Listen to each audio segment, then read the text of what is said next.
കഴിഞ്ഞ ആഴ്ച നമ്മൾ വായിച്ച വാക്യം മത്തായിയുടെ സുവിശേഷം 17-ാം അധ്യായത്തിന്റെ 21-ാമത്തെ തിരുവചനമാണ്. നിങ്ങൾക്ക് കടുകുമണിയോളം വിശ്വാസമുണ്ടെങ്കിൽ ഈ മലയോട് ഇവിടെ നിന്ന് അങ്ങോട്ട് നീങ്ങുക എന്ന് പറഞ്ഞാൽ അത് നീങ്ങും. നിങ്ങൾക്ക് ഒന്നും അസാധ്യമാകുകയില്ല. എങ്കിലും പ്രാർത്ഥനയാലും ഉപവാസത്താലും അല്ലാതെ ഈ ജാതി നീങ്ങിപ്പോകുന്നില്ല എന്ന് ഞാൻ സത്യമായിട്ട് നിങ്ങളോട് പറയുന്നു എന്ന് പറഞ്ഞു. നമ്മൾ ഈ വായിച്ച വാക്യത്തിന് നമ്മൾ കൊടുത്ത അല്ലെങ്കിൽ നമ്മൾ പറഞ്ഞ ഒരു പദമുണ്ട് ഈ 21-ാമത്തെ വാക്യത്തിനകത്ത്. അതിങ്ങനെയാണ്: ഉപവസിക്കുക, പ്രാർത്ഥിക്കുക, വിശ്വാസം പറയുക, നിങ്ങൾക്ക് ഒന്നും അസാധ്യമാകുകയില്ല. ഞാൻ ഈ പറഞ്ഞ ഇത്രയും പദങ്ങളും ആ ഒരു വാക്യത്തിൽ നിങ്ങൾക്ക് കാണുവാൻ കഴിയും. നമ്മൾ വായിച്ചത് നിങ്ങൾക്ക് കടുകുമണിയോളം വിശ്വാസമുണ്ടെങ്കിൽ ഈ മലയോട് ഇവിടെ നിന്ന് അങ്ങോട്ട് നീങ്ങുക എന്ന് പറഞ്ഞാൽ അത് നീങ്ങും. നിങ്ങൾക്കൊന്നും അസാധ്യമാകുകയില്ല. എങ്കിലും പ്രാർത്ഥനയാലും ഉപവാസത്താലും അല്ലാതെ ഈ ജാതി നീങ്ങിപ്പോകുന്നില്ല എന്നുള്ളതാണ്. അപ്പോൾ അതിനകത്ത് ഞാൻ ഈ പറഞ്ഞ ഇത്രയും വാക്കുകൾ നിങ്ങൾക്ക് വാചകങ്ങൾ ശ്രദ്ധിക്കാൻ പറ്റും. ഉപവസിക്കുക, പ്രാർത്ഥിക്കുക, വിശ്വാസം പറയുക, നിങ്ങൾക്ക് ഒന്നും അസാധ്യമാകുകയില്ല. ഹല്ലേലൂയ. നമ്മളെപ്പോഴും കേട്ടിട്ടുണ്ട്, for nothing is impossible with God. ദൈവത്തിന് ഒന്നും അസാധ്യമാകത്തില്ല, അസാധ്യമല്ല. അതേ ദൈവം നമ്മളോട് പറയുകയാണ്, നിങ്ങൾക്കും ഒന്നും അസാധ്യമാകുകയില്ല. നിങ്ങളുടെ ജീവിതം ഒരു അത്ഭുതമായി തീരുന്ന ഒരു അനുഭവം നിങ്ങൾക്ക് ഈ പറയപ്പെട്ട ഈ വചനം ഒന്ന് ശ്രദ്ധിച്ചേറ്റെടുത്താൽ ഉണ്ടാകും എന്നുള്ളതാണ് സത്യം. ഉപവസിക്കുവാനും പ്രാർത്ഥിക്കുവാനും അധരങ്ങൾ തുറന്ന് നെഗറ്റീവായിട്ടുള്ള കാര്യങ്ങളൊന്നും പറയാതെ വിശ്വാസത്തിന്റെ വാക്കുകൾ പറയുവാനും ജീവിതത്തെ ഏൽപ്പിച്ചു കൊടുക്കുന്ന ഒരു വ്യക്തിക്ക് ഒന്നും അസാധ്യമാകത്തില്ലെന്നുള്ള ഉറപ്പ്, വാഗ്ദത്തം യേശു കർത്താവ് നമുക്ക് തന്നിരിക്കുമ്പോൾ അതിനപ്പുറത്ത് ഒരു പ്രോമിസ് ഇല്ല. എൻ്റെ പ്രിയപ്പെട്ടവരെ, ഈ ലോകത്തിലെ ഏത് പാസ്റ്റർമാരും ഏത് ദൈവദാസന്മാരും പറയുന്നതിനേക്കാളും അധികം നമുക്കതിൽ ട്രസ്റ്റ് ചെയ്യാം. ശരിക്കും പറഞ്ഞാൽ യേശു കർത്താവ് പഠിപ്പിച്ചതും പ്രാർത്ഥിക്കുവാനാണ്, പ്രസംഗിക്കുവാനല്ല. കഴിഞ്ഞ ആഴ്ചയിൽ ഇതിനെക്കുറിച്ച് വളരെ ആഴമായിട്ട് നമ്മൾ കേട്ടു. യേശു കർത്താവിൻ്റെ ശുശ്രൂഷ ആരംഭിച്ചത് പ്രാർത്ഥനയിലൂടെയാണ്. യേശു തൻ്റെ പ്രവൃത്തി ആരംഭിക്കുന്നതും പ്രാർത്ഥനയിലൂടെയാണ്. യേശു എല്ലാ മിറക്കിളുകളും എല്ലാ അത്ഭുതങ്ങളും, നമ്മുടെ ഭാഷയിൽ പറഞ്ഞാൽ ഞെട്ടിപ്പിക്കുന്ന, നമ്മൾ ആശ്ചര്യപ്പെട്ടു പോകുന്ന അത്ഭുതങ്ങളെല്ലാം പ്രവർത്തിച്ചത് പ്രാർത്ഥനയിലൂടെയാണ്. യേശു കർത്താവ് തൻ്റെ ജീവിതത്തിൻ്റെ പ്രതിസന്ധികളെ, തൻ്റെ ഗത്സമനയെ നേരിട്ടത് പ്രാർത്ഥനയിലൂടെയാണ്. യേശു കർത്താവ് തൻ്റെ ശിഷ്യഗണങ്ങളെ തിരഞ്ഞെടുത്തത് പ്രാർത്ഥനയിലൂടെയാണ്. യേശു കർത്താവ് ഏറ്റവും ഒടുവിൽ കാൽവരി ക്രൂശിൽ കിടന്നുകൊണ്ട് തൻ്റെ ആത്മാവിനെ പ്രാർത്ഥനയോടെ പിതാവിൻ്റെ കരങ്ങളിൽ ഏൽപ്പിച്ച് തന്നെ പിതാവായ ദൈവം ഈ ഭൂമിയിൽ ഏൽപ്പിച്ച ദൗത്യത്തെ നിർവഹിച്ച് മരണത്തെ ജയിച്ച് ഉയർത്തെഴുന്നേറ്റു. എന്നാൽ ഇപ്പോഴും ഈ നിമിഷവും പിതാവിൻ്റെ വലത്തു ഭാഗത്ത് യേശു ക്രിസ്തു തന്നോട് അപേക്ഷിക്കുന്ന, തൻ്റെ നാമത്തിൽ പ്രാർത്ഥിക്കുന്ന തൻ്റെ ജനത്തിനു വേണ്ടി പിതാവിൻ്റെ മുൻപാകെ മധ്യസ്ഥത അണയ്ക്കുന്നു. അങ്ങനെയാണെങ്കിൽ പ്രാർത്ഥനയിൽ ആരംഭിച്ച്, പ്രാർത്ഥനയിൽ പ്രവർത്തിച്ച്, പ്രാർത്ഥനയിൽ പ്രതിസന്ധികളെ നേരിട്ട്, പ്രാർത്ഥനയിൽ ഈ ഭൂമിയിലെ ശുശ്രൂഷകളെ അവസാനിപ്പിച്ച് നിവൃത്തിയായി എന്ന് വായുകൊണ്ട് ക്രൂശിൽ കിടന്ന് പ്രഖ്യാപിച്ച് പിതാവിൻ്റെ കരങ്ങളിലേക്ക് ആത്മാവിനെ ഏൽപ്പിച്ച് മരണത്തെ ജയിച്ച് ഉയർത്തെഴുന്നേറ്റ് ഇന്നും പിതാവിൻ്റെ വലത്തു ഭാഗത്ത് നമുക്ക് വേണ്ടി പ്രാർത്ഥിക്കുന്ന യേശു ക്രിസ്തുവാണ് നമ്മുടെ റോൾ മോഡൽ, നമ്മുടെ മാതൃക എന്ന് പറയുന്നത്. പ്രയർ ലൈഫിന്, പ്രാർത്ഥനാ ജീവിതത്തിന് എത്രത്തോളം പ്രാധാന്യതയുണ്ട് എന്ന് പഠിക്കുവാൻ ഒരു പക്ഷേ 100 കണക്കിന് പുസ്തകങ്ങൾ റെഫർ ചെയ്യണമെന്നില്ല, ഒത്തിരി ബുക്കുകൾ മേടിച്ച് വായിക്കണമെന്നില്ല. യേശുവിലേക്ക് നിങ്ങൾ നോക്കുക. എബ്രായർ 12:1 എഴുതിയിരിക്കുന്ന പോലെ വിശ്വാസത്തിന്റെ നായകനും പൂർത്തീകരിക്കുന്നവനുമാകുന്ന യേശുവിനെ നിങ്ങൾ നോക്കുക. എബ്രായർ 3:1 വായിക്കുന്നത് പോലെ ആ വിശുദ്ധ സഹോദരന്മാരെ, സ്വർഗീയ വിളിക്ക് ഓഹരിക്കാരായുള്ളവരെ, നിങ്ങൾ യേശുവിനെ ശ്രദ്ധിച്ചു നോക്കുക. നിങ്ങൾ യേശുവിനെ നോക്കിയാൽ, നിങ്ങൾ യേശുവിനെ ശ്രദ്ധിച്ചു നോക്കിയാൽ ഈ പ്രാർത്ഥനയുടെ അനുഭവങ്ങൾ നമുക്ക് യേശു കർത്താവിൽ കാണാൻ കഴിയുന്നു. കഴിഞ്ഞ ആഴ്ചയിൽ എടുത്ത ഭാഗത്തിലേക്ക് പോകുവാൻ ഞാൻ ആഗ്രഹിക്കുന്നില്ല. ഏറ്റവും ഒടുവിൽ നമ്മൾ പറഞ്ഞത് വിശ്വാസത്തോടെയുള്ള പ്രാർത്ഥനയെക്കുറിച്ചാണ്. വിശ്വാസത്തോടു കൂടിയ പ്രാർത്ഥന, ആ ഭാഗം പറഞ്ഞാണ് നമ്മൾ ലാസ്റ്റ് സൺഡേയിലെ സർവീസ് അവസാനിപ്പിച്ചത്. എന്നാൽ ഇന്ന് ഈ പകലിൽ ഞാൻ നിങ്ങളോട് സംസാരിക്കുവാൻ ദൈവം ഏൽപ്പിച്ച സന്ദേശം, നിങ്ങളുടെ പ്രാർത്ഥനകൾക്ക് നിങ്ങളുടെ സ്ഥിതികളെ മാറ്റുവാൻ കഴിയും എന്നുള്ളതാണ്. Your prayer can change your situations. നിങ്ങളുടെ പ്രാർത്ഥനകൾക്ക് നിങ്ങളുടെ അവസ്ഥകളെ മാറ്റാൻ കഴിയും. എത്ര പേര് അതിനൊരു ആമീൻ പറയും? ഈ ലോകത്തിലെ യാതൊരു കാര്യങ്ങൾക്കും നമ്മളാകുന്ന വ്യക്തിയെയും നമ്മുടെ സാഹചര്യങ്ങളെയും മാറ്റുവാൻ കഴിയുകയില്ല. പക്ഷെ നമ്മുടെ ജീവിതത്തെയും നമ്മുടെ സാഹചര്യങ്ങളെയും മുഴുവനായി മാറ്റുവാൻ, ഒരു വലിയ മാറ്റം വരുത്തുവാൻ പ്രാർത്ഥനയ്ക്ക് സാധ്യമാണ്. വായിക്കാം സങ്കീർത്തന പുസ്തകം 14-ാം അധ്യായം 7-ാമത്തെ വാക്യം. സിയോനിൽ നിന്ന് ഇസ്രായേലിന്റെ രക്ഷ വന്നെങ്കിൽ. വായിച്ചോ പാസ്റ്ററെ. സിയോനിൽ നിന്ന് ഇസ്രായേലിന്റെ രക്ഷ വന്നെങ്കിൽ, യഹോവ തന്റെ ജനത്തിന്റെ സ്ഥിതി മാറ്റുമ്പോൾ യാക്കോബ് സന്തോഷിക്കുകയും ഇസ്രായേൽ ആനന്ദിക്കുകയും ചെയ്യും. സിയോനിൽ നിന്ന് ഇസ്രായേലിന്റെ രക്ഷ വന്നെങ്കിൽ, യഹോവ തന്റെ ജനത്തിന്റെ സ്ഥിതി മാറ്റുമ്പോൾ. ഇന്ന് സർവീസ് വാച്ച് ചെയ്തുകൊണ്ടിരിക്കുന്ന എല്ലാ പ്രിയപ്പെട്ടവരും, എൻ്റെ വാത്സല്യ സഹോദരങ്ങളും, വായ്കൾ തുറന്ന് അധരങ്ങൾ തുറന്നു പറയുക, ദൈവം സ്ഥിതികളെ മാറ്റുമ്പോൾ. അപ്പോൾ അതിനകത്തുനിന്ന് നമുക്ക് വ്യക്തമാകുന്നു, നമ്മുടെ കർത്താവിന് തൻ്റെ ജനത്തിൻ്റെ സ്ഥിതിയെ മാറ്റാൻ കഴിയും. ഈ പറയപ്പെടുന്ന വാക്കുകളെല്ലാം ഒന്ന് ശ്രദ്ധിക്കണം. ദൈവത്തിന് ആരുടെ സ്ഥിതിയാണ് മാറ്റാൻ കഴിയുന്നത്? നമ്മൾ ഈ വർഷം കേട്ടതുപോലെ, നീതിമാൻ പന പോലെ തഴയ്ക്കും, അവൻ ലെബനോനിലെ ദേവദാരു പോലെ വളരും. മനസ്സിലാകുന്നുണ്ടല്ലോ? എല്ലാവരും തഴയ്ക്കുമെന്നല്ല, നീതിമാൻ, ദൈവത്തിൻ്റെ നീതിമാന്മാർ, യേശുക്രിസ്തുവിൽ വിശ്വസിച്ച് നീതീകരണം പ്രാപിച്ചവർ. അതുപോലെ തന്നെ ഇവിടെ പറയുന്നൊരു വാക്കാണ്, യഹോവ തൻ്റെ ജനത്തിൻ്റെ സ്ഥിതി മാറ്റുമ്പോൾ. എല്ലാവരുടെയും സ്ഥിതി മാറ്റുമെന്ന് എഴുതിയിട്ടില്ല. യഹോവ തൻ്റെ ജനത്തിൻ്റെ സ്ഥിതി മാറ്റുമ്പോൾ യാക്കോബ് സന്തോഷിക്കുകയും ഇസ്രായേൽ ആനന്ദിക്കുകയും ചെയ്യും. ആരുടെ സ്ഥിതിയാണ്, ആരുടെ അവസ്ഥകളെയാണ് ദൈവം മാറ്റുന്നത്? ആ അവസ്ഥകൾക്ക് മാറ്റം വരുമ്പോൾ, സ്ഥിതികൾക്ക് മാറ്റം വരുമ്പോൾ ആരാണ് ഇവിടെ സന്തോഷിക്കുന്നത്? ഇവിടെ സന്തോഷിക്കുന്നത് യാക്കോബ് സന്തോഷിക്കുകയും ഇസ്രായേൽ ആനന്ദിക്കുകയും ചെയ്യും എന്നാണ് എഴുതിയിരിക്കുന്നത്. ആരാണ് യാക്കോബ്? ശരിക്കും പറഞ്ഞാൽ യാക്കോബ് സന്തോഷിക്കുകയും ഇസ്രായേൽ ആനന്ദിക്കുകയും ചെയ്യുമെന്ന് അവിടെ എഴുതിയിരിക്കുമ്പം, ഞാൻ എൻ്റെ പ്രാർത്ഥനാമുറിയിൽ ഇരുന്നു കൊണ്ട് എൻ്റെ നോട്ടിനകത്ത് ഞാൻ എഴുതി, പ്രാർത്ഥിച്ചവൻ സന്തോഷിക്കുകയും അവൻ്റെ തലമുറ ആനന്ദിക്കുകയും ചെയ്യും. യാക്കോബ് സന്തോഷിക്കുകയും ഇസ്രായേൽ ആനന്ദിക്കുകയും ചെയ്യുമെന്ന് എഴുതിയിരിക്കുമ്പോൾ, ശരിക്കും പറഞ്ഞാൽ ഞാൻ അടുത്ത ഭാഗങ്ങൾ എടുക്കുമെന്ന് നിങ്ങൾക്കത് വ്യക്തമാകും. പ്രാർത്ഥിച്ചവൻ സന്തോഷിക്കുകയും അവൻ്റെ തലമുറ ആനന്ദിക്കുകയും ചെയ്യും. നമുക്ക് യാക്കോബിൻ്റെ പ്രാർത്ഥനയെക്കുറിച്ച്, അല്ലെങ്കിൽ പ്രാർത്ഥിച്ചവൻ്റെ തലമുറയാണോ ഈ സന്തോഷിച്ചത്? പ്രാർത്ഥിച്ചവൻ്റെ തലമുറയാണോ ആനന്ദിച്ചത്? പ്രാർത്ഥിച്ചവൻ്റെ ജീവിതത്തിലാണോ വ്യത്യാസം വന്നത് എന്ന് മനസ്സിലാക്കണമെങ്കിൽ, ആരുടെ സ്ഥിതിയാണ് ദൈവം മാറ്റുന്നത് എന്ന് മനസ്സിലാക്കണമെങ്കിൽ, നമുക്ക് ഉൽപ്പത്തിയുടെ പുസ്തകം 32-ാം അധ്യായത്തിൻ്റെ 23 മുതലുള്ള വേദഭാഗങ്ങളിലേക്ക് ഒന്ന് വരേണ്ടതായിട്ടുണ്ട്. ഇന്നത്തെ ഈ സർവീസ് വാച്ച് ചെയ്യുന്ന നിങ്ങൾ ഓരോരുത്തരോടും ഈ ഭാഗങ്ങളിൽ നിന്നൊക്കെ കർത്താവ് സംസാരിക്കട്ടെ എന്ന് ഞാൻ ദൈവത്തോട് പ്രാർത്ഥിക്കുന്നു. കർത്താവിൻ്റെ അഭിഷിക്തൻ ദയവായിട്ട് ആ ഭാഗം ഒന്ന് വായിക്കാം. അങ്ങനെ അവൻ അവരെ കൂട്ടി ആറ്റിനക്കരെ കടത്തി, തനിക്കുള്ളതൊക്കെയും അക്കരെ കടത്തിയ ശേഷം യാക്കോബ് തനിയെ ശേഷിച്ചു. അപ്പോൾ ഒരു പുരുഷൻ ഉഷസാകുവോളം അവനോട് മല്ലു പിടിച്ചു. അവനെ ജയിക്കുകയില്ല എന്ന് കണ്ടപ്പോൾ അവൻ അവന്റെ തുടയുടെ തടം തൊട്ടു. ആകയാൽ അവനോട് മല്ലു പിടിക്കുകയും യാക്കോബിന്റെ തുടയുടെ തടം ഉളുക്കിപ്പോയി. എന്നെ വിടുക, ഉഷസ് ഉദിക്കുന്നുവല്ലോ എന്ന് അവൻ പറഞ്ഞതിന്, നീ എന്നെ അനുഗ്രഹിച്ചല്ലാതെ ഞാൻ നിന്നെ വിടുകയില്ല എന്ന് അവൻ പറഞ്ഞു.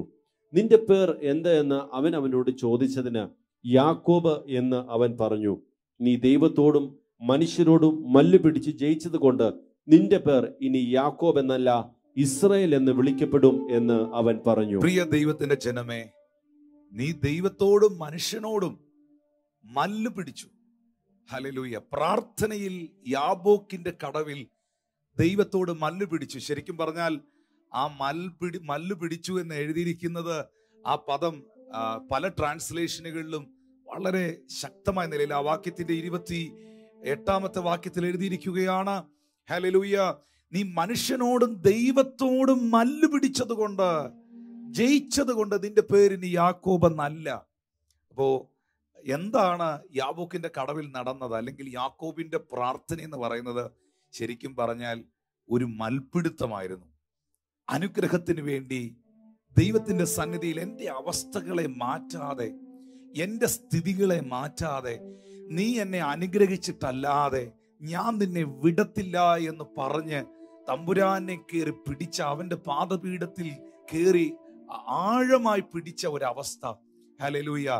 ആ സമയത്ത് നമുക്ക് വളരെ വ്യക്തമായിട്ട് മനസ്സിലാക്കാൻ കഴിയുന്നു, ആ ഒരു മൽപിടുത്തം അല്ലെങ്കിൽ പ്രാർത്ഥനയിൽ നിങ്ങൾ ഉദ്ദേശിക്കുന്ന പോലെ ഒരു റെസ്ലിംഗ് അല്ല അവിടെ നടക്കുന്നത്. ചിലരിങ്ങനെ പറയുന്നത് കേട്ടിട്ടുണ്ട്, യാക്കോബ് ദൈവവുമായിട്ടൊരു റെസ്ലിംഗ് നടന്നത്. ശരിക്കും പറഞ്ഞാൽ ഇതൊരു റെസ്ലിംഗ് അല്ല, അങ്ങോട്ടും ഇങ്ങോട്ടുള്ള ഒരു ഗുസ്തിയല്ല അവിടെ നടക്കുന്നത്. ഒരു മനുഷ്യൻ ദൈവസാന്നിധ്യം അനുഭവിക്കുമ്പോൾ തൻ്റെ പ്രാർത്ഥനയുടെ ആ സമയത്ത്, ആ സാഹചര്യത്തിൽ, ഹല്ലേലൂയ, ഇനി നീ എന്നെ അനുഗ്രഹിച്ചിട്ടല്ലാതെ, അങ്ങനെ തൊട്ടല്ലാതെ, എൻ്റെ വിഷയങ്ങൾക്ക് ഒരു വ്യത്യാസം വരുത്തിയല്ലാതെ അങ്ങേ ഞാൻ വിടുകയില്ല എന്ന് പറഞ്ഞ് വിശ്വാസത്തോടെ കയറി ദൈവത്തെ പിടിക്കുന്ന ഒരവസ്ഥയാണ് നമ്മളിവിടെ കാണുന്നത്. ശരിക്കും പറഞ്ഞാൽ നമുക്കവിടെ വളരെ വ്യക്തമായിട്ട് മനസ്സിലാക്കാൻ കഴിയുന്നുണ്ട്, ആ ഒരൊറ്റ പ്രാർത്ഥന യാക്കോബിന്റെ ചരിത്രത്തെ മാറ്റുകയാണ്. ഒരു മനുഷ്യൻ, ഇങ്ങനെ പറയട്ടെ, കുറച്ചുകൂടെ നല്ലത് ഇങ്ങനെ പറയുന്നതാ, ഒരു മനുഷ്യനെ ദൈവം ഒരു രാജ്യമായി പ്രഖ്യാപിച്ചു. ഇനി നിന്റെ പേര് യാക്കോബ് എന്നല്ല, ഇനി നിന്റെ പേര് ഇസ്രായേൽ എന്നാണ്. ഒരു മനുഷ്യൻ, തിങ്ക് അബൌട്ട് ദാറ്റ്. നമുക്കിത് കേൾക്കുമ്പോൾ നമുക്ക് ചിന്തിക്കാൻ പോലും പറ്റുകയില്ല. നമ്മൾക്ക് ഇമാജിൻ ചെയ്യുന്നതിനൊക്കെ ഒരു പരിധിയുണ്ട്. ഒരു മനുഷ്യന്റെ ദൈവസന്നിധിയിലുള്ള മല്ലു പിടിച്ചുള്ള പ്രാർത്ഥന, അല്ലെങ്കിൽ ദൈവസന്നിധിയിൽ അവൻ ശക്തമായിട്ട് ഉത്സാഹത്തോടെ പ്രാർത്ഥിച്ച, വിശ്വാസത്തോടെ പ്രാർത്ഥിച്ച പ്രാർത്ഥന അവനെ മാത്രമല്ല, ഒരു ജനതയുടെ, ഒരു നാഷണാലിറ്റീസിന്റെ അല്ലെങ്കിൽ ഒരു നേഷന്റെ അനുഗ്രഹമായി മാറി. ഹല്ലേലൂയ. ഇന്ന് ഈ സന്ദേശം കേൾക്കുന്ന നിങ്ങളോട് പറയട്ടെ, നിങ്ങളുടെ പ്രാർത്ഥന നിങ്ങളെ മാത്രമല്ല തൊടുന്നത്, നിങ്ങളുടെ പ്രാർത്ഥന നിങ്ങളുടെ ദേശങ്ങളെ തൊടും. നിങ്ങൾ നിമിത്തം നിങ്ങളുടെ ദേശങ്ങളിൽ വ്യത്യാസങ്ങളെ ദൈവം അയക്കും.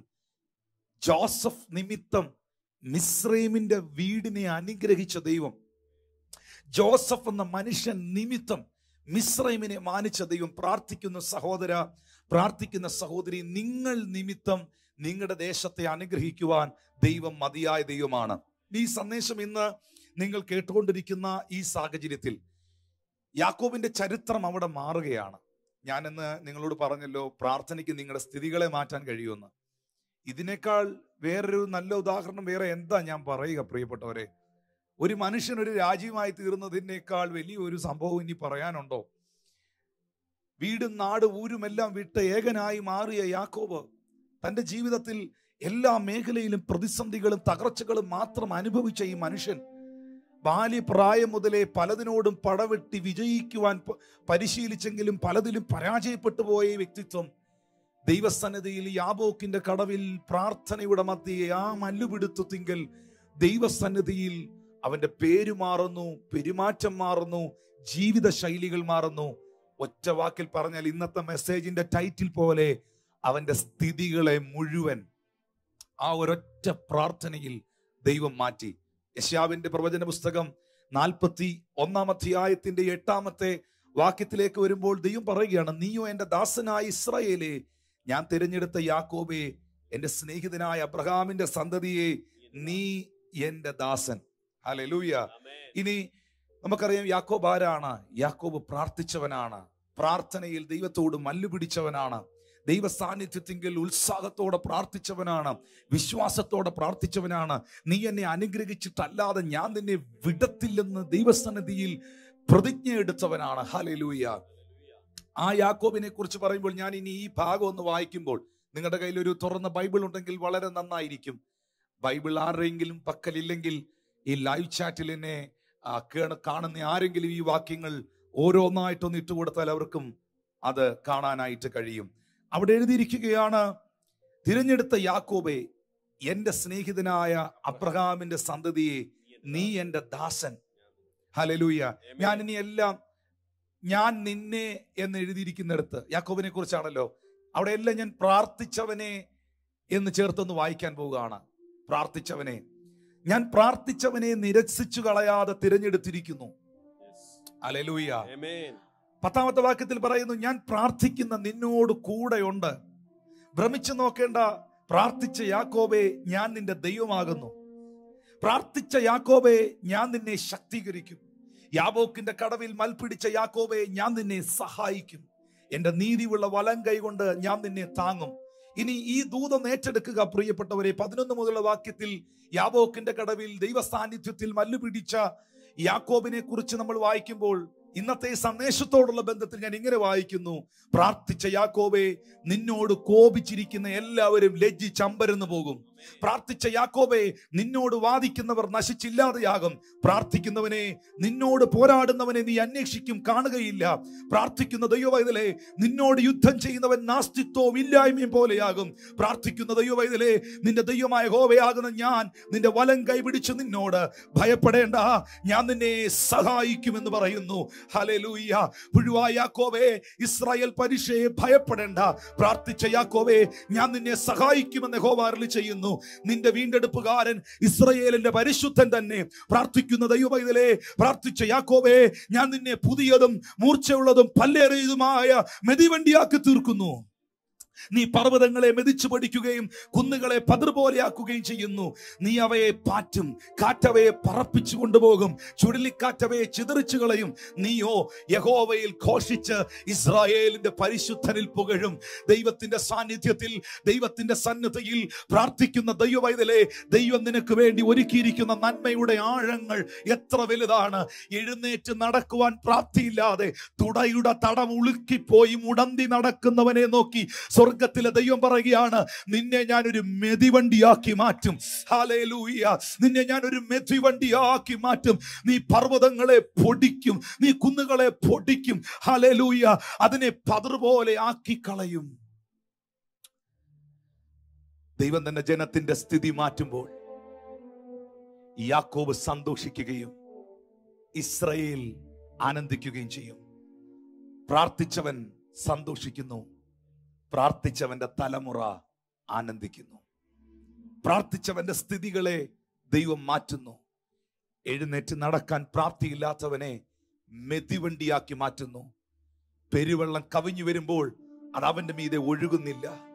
തീയിലൂടെ നടക്കുമ്പോൾ അവന്റെ കാല് വെന്തു പോകുന്നില്ല. നമ്മൾ ഈ വചനങ്ങളെല്ലാം വായിച്ച് സന്തോഷിക്കുകയും നമ്മൾ വാഗ്ദത്ത പ്രോമിസ് വേർഡുകളായിട്ട് ആൾക്കാർക്ക് അയച്ചു കൊടുക്കുകയും ഒക്കെ ചെയ്യും. പക്ഷേ ആരുടെ മേളിലാണ് പെരുവെള്ളം കവിഞ്ഞൊഴുകാത്തത്? ആരുടെ കാലാണ് തീയിൽ വെന്തുപോകാത്തത്?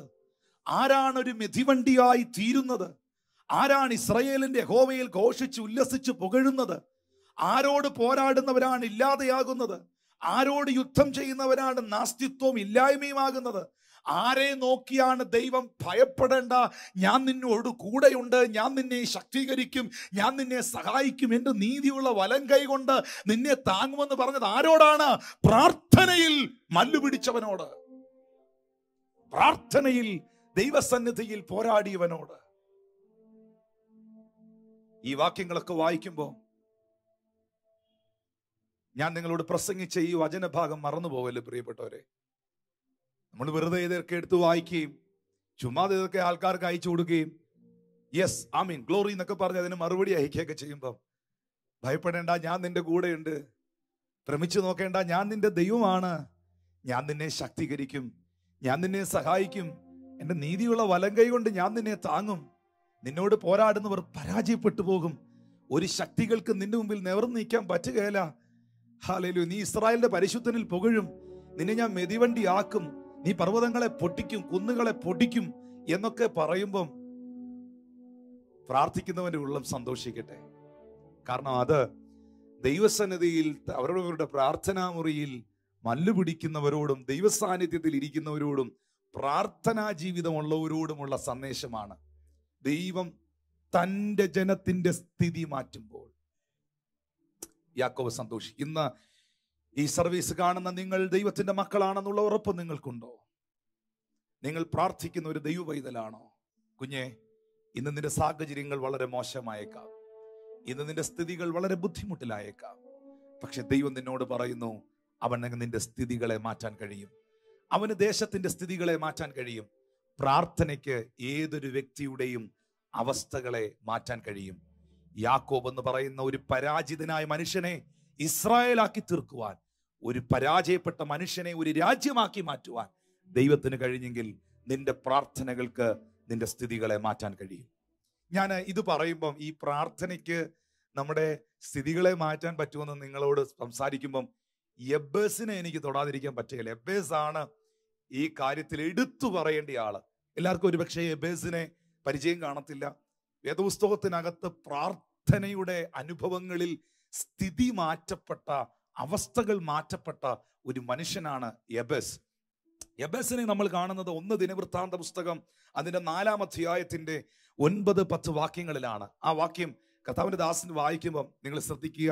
1 ദിനവൃത്താന്ത പുസ്തകം 4-ാം അധ്യായം അതിന്റെ 9-10 വാക്യങ്ങൾ.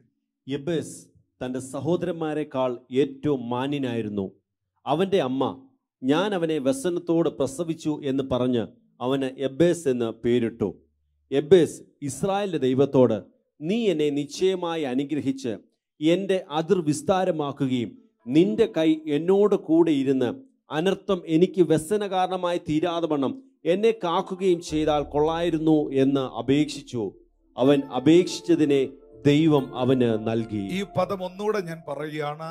അവൻ അപേക്ഷിച്ചതിനെ ദൈവം അവന് നൽകി. ഒന്നുകൂടെ പറയുന്നു, യബ്ബേസ് പ്രാർത്ഥിച്ചതിനെ, അപേക്ഷിച്ചതിനെ ദൈവം അവന് നൽകി. എത്ര പേരുന്ന് എന്നെ കാണുന്ന സഹോദരങ്ങൾ അതിനൊരു ആമീൻ പറയാനുണ്ട്?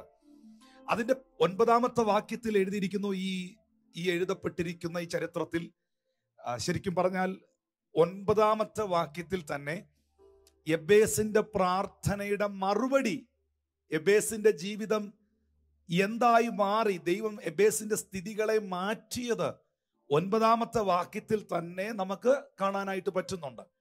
അവിടെ എഴുതിയിരിക്കുകയാണ്, യബ്ബേസ് തന്റെ സഹോദരങ്ങളെക്കാൾ ഏറ്റവും മാന്യനായിരുന്നു. ഹല്ലേലൂയ. പക്ഷേ അവനെ വ്യസനത്തോടെ പ്രസവിച്ചു എന്ന് പറഞ്ഞ് അവന്റെ അമ്മ അവന് യബ്ബേസ് എന്ന് പേരിട്ടു. ശരിക്കും പറഞ്ഞാൽ ആ ചരിത്രം, ഞാനിത് ഇന്നലെയും കഴിഞ്ഞ 1-2 ദിവസങ്ങളായിട്ട് ഇതിനെക്കുറിച്ച് ഒരു ചെറിയ സ്റ്റഡി അല്പമായിട്ട് നടത്തി.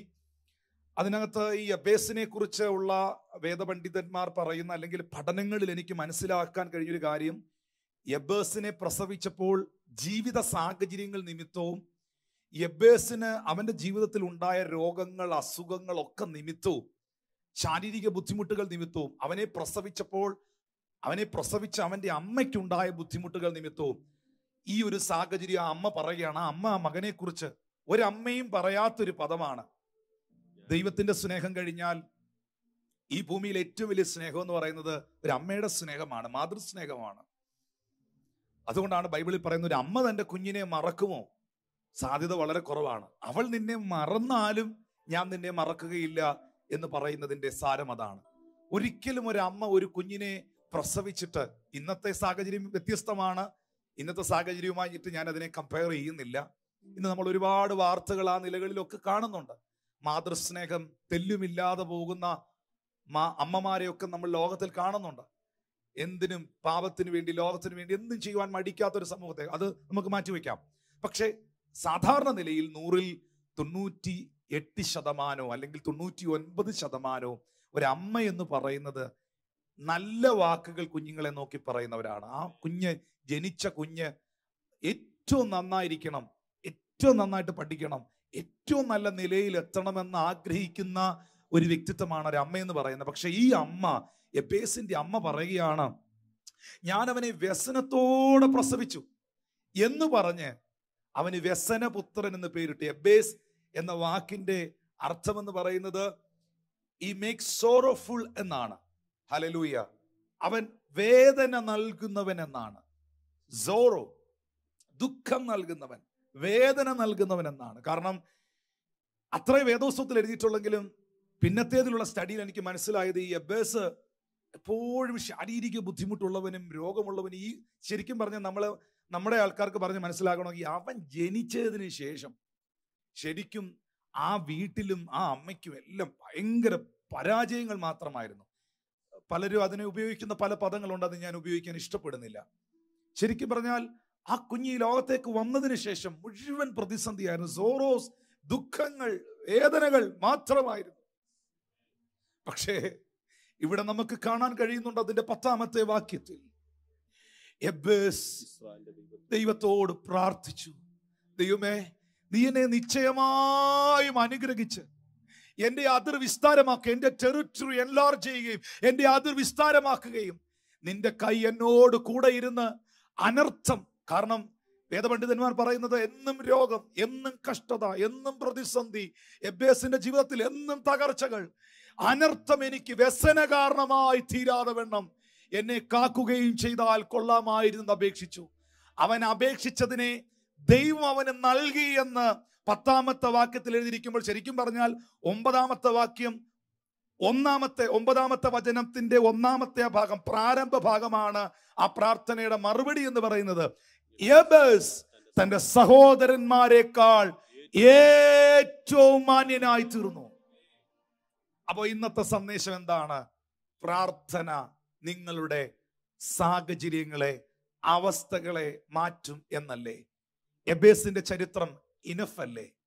യബ്ബേസ് ദൈവത്തോട് പ്രാർത്ഥിച്ചപ്പോൾ, ദൈവമേ എന്റെ കഷ്ടതകൾ മാറുമോ, എന്റെ നിന്ദകൾ മാറുമോ, എന്റെ അമ്മയുടെ കഷ്ടപ്പാടുകൾ മാറുമോ, ഞാൻ ജനിച്ചതിന് ശേഷം എൻ്റെ വീട്ടിൽ ഒരു നന്മയുമില്ല, ഞാൻ നിമിത്തം എൻ്റെ അമ്മ ദുഃഖിക്കുന്നു, ഞാൻ നിമിത്തം എൻ്റെ കുടുംബം ദുഃഖിക്കുന്നു, ഞാൻ നിമിത്തം എല്ലാവരും പ്രയാസത്തിലായിരിക്കുന്നു.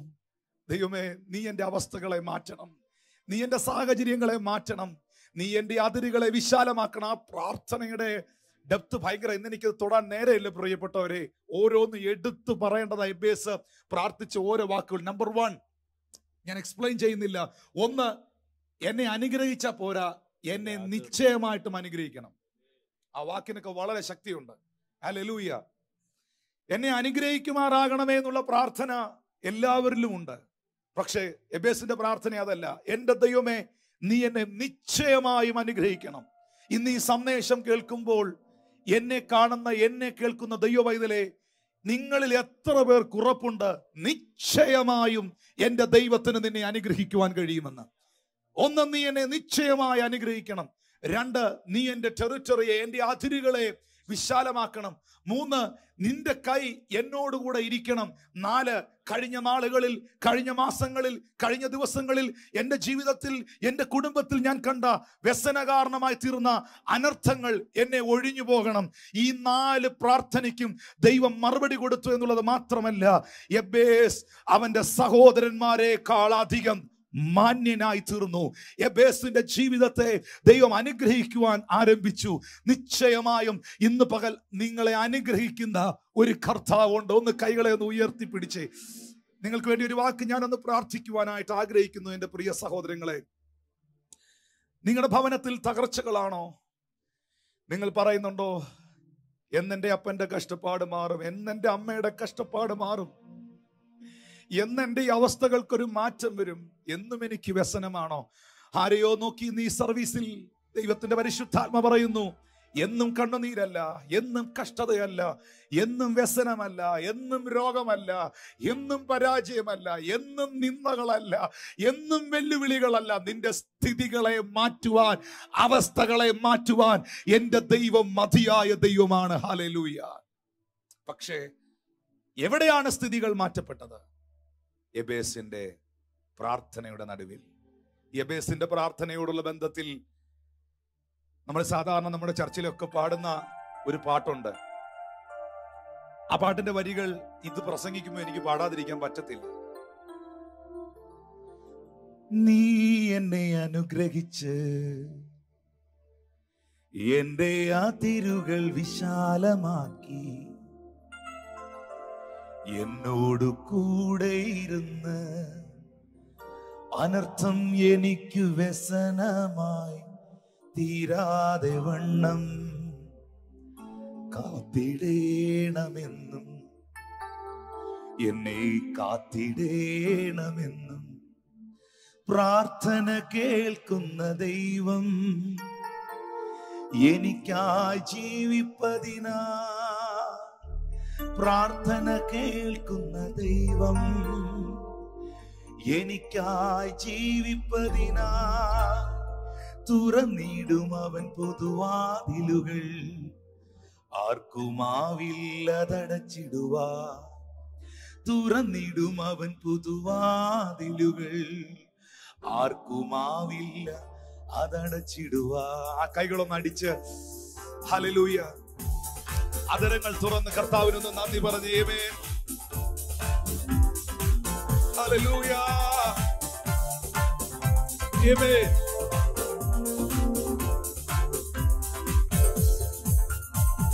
ഹൃദയങ്ങൾ അറിയുന്ന നാഥൻ നൽകിയിടും ആവശ്യമെല്ലാം.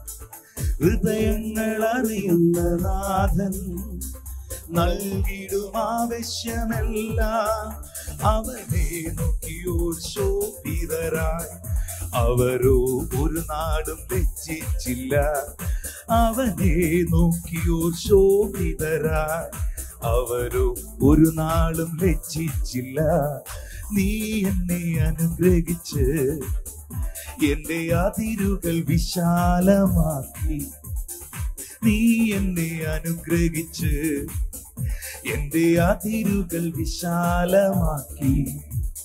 എന്നോട് കൂടെ ഇരുന്ന് അനർത്ഥം എനിക്കു വ്യസനമായി തീരാതെ വണ്ണം കാത്തിടേണമെന്നും എന്നെ കാത്തിടേണമെന്നും.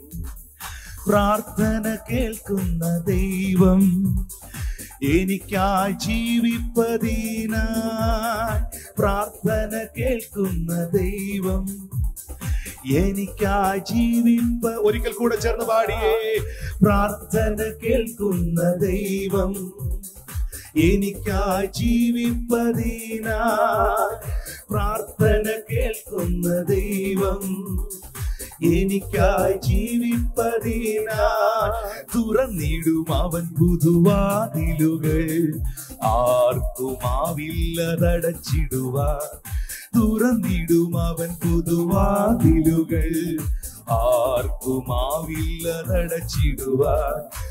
നീ എന്നെ അനുഗ്രഹിച്ച് എന്റെ അതിരുകൾ വിശാലമാക്കി.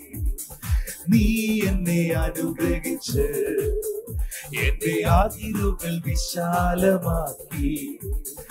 എന്നോട് കൂടെ ഇരുന്ന് അനർത്ഥം എനിക്കു വ്യസനമായി തീരാതെ വണ്ണം കാത്തിടേണമെന്നും എന്നെ കാത്തിടേണമെന്നും കാത്തിടേണമെന്നും എന്നെ കാത്തിടേണമെന്നും. പ്രാർത്ഥന കേൾക്കുന്ന ദൈവം എനിക്കായി ജീവിപ്പതിനാ. പ്രാർത്ഥന കേൾക്കുന്ന ദൈവം എനിക്കായി ജീവിപ്പതിനാ. തുറന്നിടും അവൻ പുതുവാതിലുകൾ, ആർക്കുമാവില്ല അതടച്ചിടുവാൻ. തുറന്നിടും അവൻ പുതുവാതിലുകൾ, ആർക്കുമാവില്ല അതടച്ചിടുവാൻ. എപ്പേസ് എന്താ പ്രാർത്ഥിച്ചേ? നീ എന്നെ അനുഗ്രഹിച്ച് എന്റെ അതിരുകൾ വിശാലമാക്കി. നീ എന്നെ അനുഗ്രഹിച്ച് എന്റെ അതിരുകൾ വിശാലമാക്കി. എന്നോട് കൂടെ ഇരുന്ന് അനർത്ഥം എനിക്കു വ്യസനമായി തീരാതെ വണ്ണം കാത്തിടേണമെന്നും എന്നെ കാത്തിടേണം എന്നും. എബേസ് തന്റെ സഹോദരന്മാരെക്കാൾ അധികം മാന്യനായി തീർന്നു. ഒരൊറ്റ പ്രാർത്ഥന, ഒരൊറ്റ പ്രാർത്ഥന അവന്റെ ചരിത്രത്തെ മാറ്റിമറിച്ചു. അമ്മയുടെ വ്യസനപുത്രൻ അമ്മയുടെ സന്തോഷപുത്രനായി മാറി. അമ്മയുടെ ദുഃഖപുത്രൻ ആ കുടുംബത്തിന്റെ ആശ്വാസമായി മാറി. ഞാൻ നിങ്ങളെ നോക്കി പറയുന്നു, നിങ്ങൾ നിങ്ങളുടെ ഭവനത്തിന്, നിങ്ങളുടെ മാതാപിതാക്കൾക്ക്, നിങ്ങളുടെ സഹോദരങ്ങൾക്ക്, നിങ്ങളുടെ ദേശത്തിന് ഒരു അനുഗ്രഹമായി തീരട്ടെ. നിശ്ചയമായും നിങ്ങളെ അനുഗ്രഹിപ്പാൻ ദൈവത്തിന് കഴിയും. ആ പ്രാർത്ഥന മറന്നു പോകല്ലേ. യഹോവേ, നീ എന്നെ നിശ്ചയമായും അനുഗ്രഹിച്ച് എന്റെ അതിർ വിസ്താരമാക്കണമേ. നിന്റെ കൈ എന്നോട് കൂടെ ഇരിക്കണമേ. സഹോദരങ്ങളെ, പ്രാർത്ഥനയ്ക്ക് സാഹചര്യങ്ങളെ, സ്ഥിതികളെ മാറ്റാൻ കഴിയും. രണ്ടാമതായി, പ്രാർത്ഥനാ ജീവിതം നമ്മെ രൂപാന്തരപ്പെടുത്തും. പ്രാർത്ഥനാ ജീവിതം നമ്മെ രൂപാന്തരപ്പെടുത്തും, ട്രാൻസ്ഫോർമേഷൻ കൊണ്ടുവരും, നമ്മളെ ട്രാൻസ്ഫോം ചെയ്യും. പ്രാർത്ഥന നമ്മളെ ട്രാൻസ്ഫോം ചെയ്യും. ദേശത്തിൽ ഒരു ഉണർവിനായി നിങ്ങൾ ആഗ്രഹിക്കുന്നു, ഒരു ഉണർവിനായി നിങ്ങൾ ആഗ്രഹിക്കുന്നെങ്കിൽ പ്രാർത്ഥന ഉണർവിനെ കൊണ്ടുവരും. പ്രാർത്ഥന രൂപാന്തരത്തെ കൊണ്ടുവരും. ഒരു ഭാഗം കർത്താവിന്റെ ദാസൻ വായിക്കുമ്പോൾ എല്ലാവർക്കും ആ ഭാഗം മനസ്സിലാക്കാൻ വേണ്ടി ദൈവദാസൻ വായിക്കുമ്പോൾ ശ്രദ്ധയോടെ കേൾക്കുക. ലൂക്കോസിന്റെ സുവിശേഷം 9-ാം അധ്യായം 28 മുതൽ 35 വരെയുള്ള വേദഭാഗങ്ങൾ വായിക്കാം. ഈ വാക്കുകളെ പറഞ്ഞിട്ട് ഏകദേശം 8 നാൾ കഴിഞ്ഞപ്പോൾ അവൻ പത്രോസിനെയും യോഹന്നാനെയും യാക്കോബിനെയും കൂട്ടിക്കൊണ്ട് പ്രാർത്ഥിപ്പാൻ മലയിൽ കയറിപ്പോയി. അവൻ പ്രാർത്ഥിക്കുമ്പോൾ മുഖത്തിന്റെ ഭാവം മാറി, ഉടുപ്പ് മിന്നുന്ന വെള്ളയായും തീർന്നു. 2 പുരുഷന്മാർ അവനോട് സംഭാഷിച്ചു, മോശയും ഏലിയാവും തന്നെ. അവർ തേജസ്സിൽ പ്രത്യക്ഷരായി അവൻ യെരൂശലേമിൽ പ്രാപിപ്പാനുള്ള നിര്യാണത്തെക്കുറിച്ച് സംസാരിച്ചു. പത്രോസും കൂടെയുള്ളവരും ഉറക്കത്താൽ ഭാരപ്പെട്ടിരുന്നു. ഉണർന്ന ശേഷം അവന്റെ തേജസ്സിനെയും അവനോടുകൂടെ നിൽക്കുന്ന 2 പുരുഷന്മാരെയും കണ്ടു. അവർ അവനെ വിട്ടുപിരിയുമ്പോൾ പത്രോസ് യേശുവിനോട്, ഗുരു, നാം ഇവിടെ ഇരിക്കുന്നത് നല്ലത്.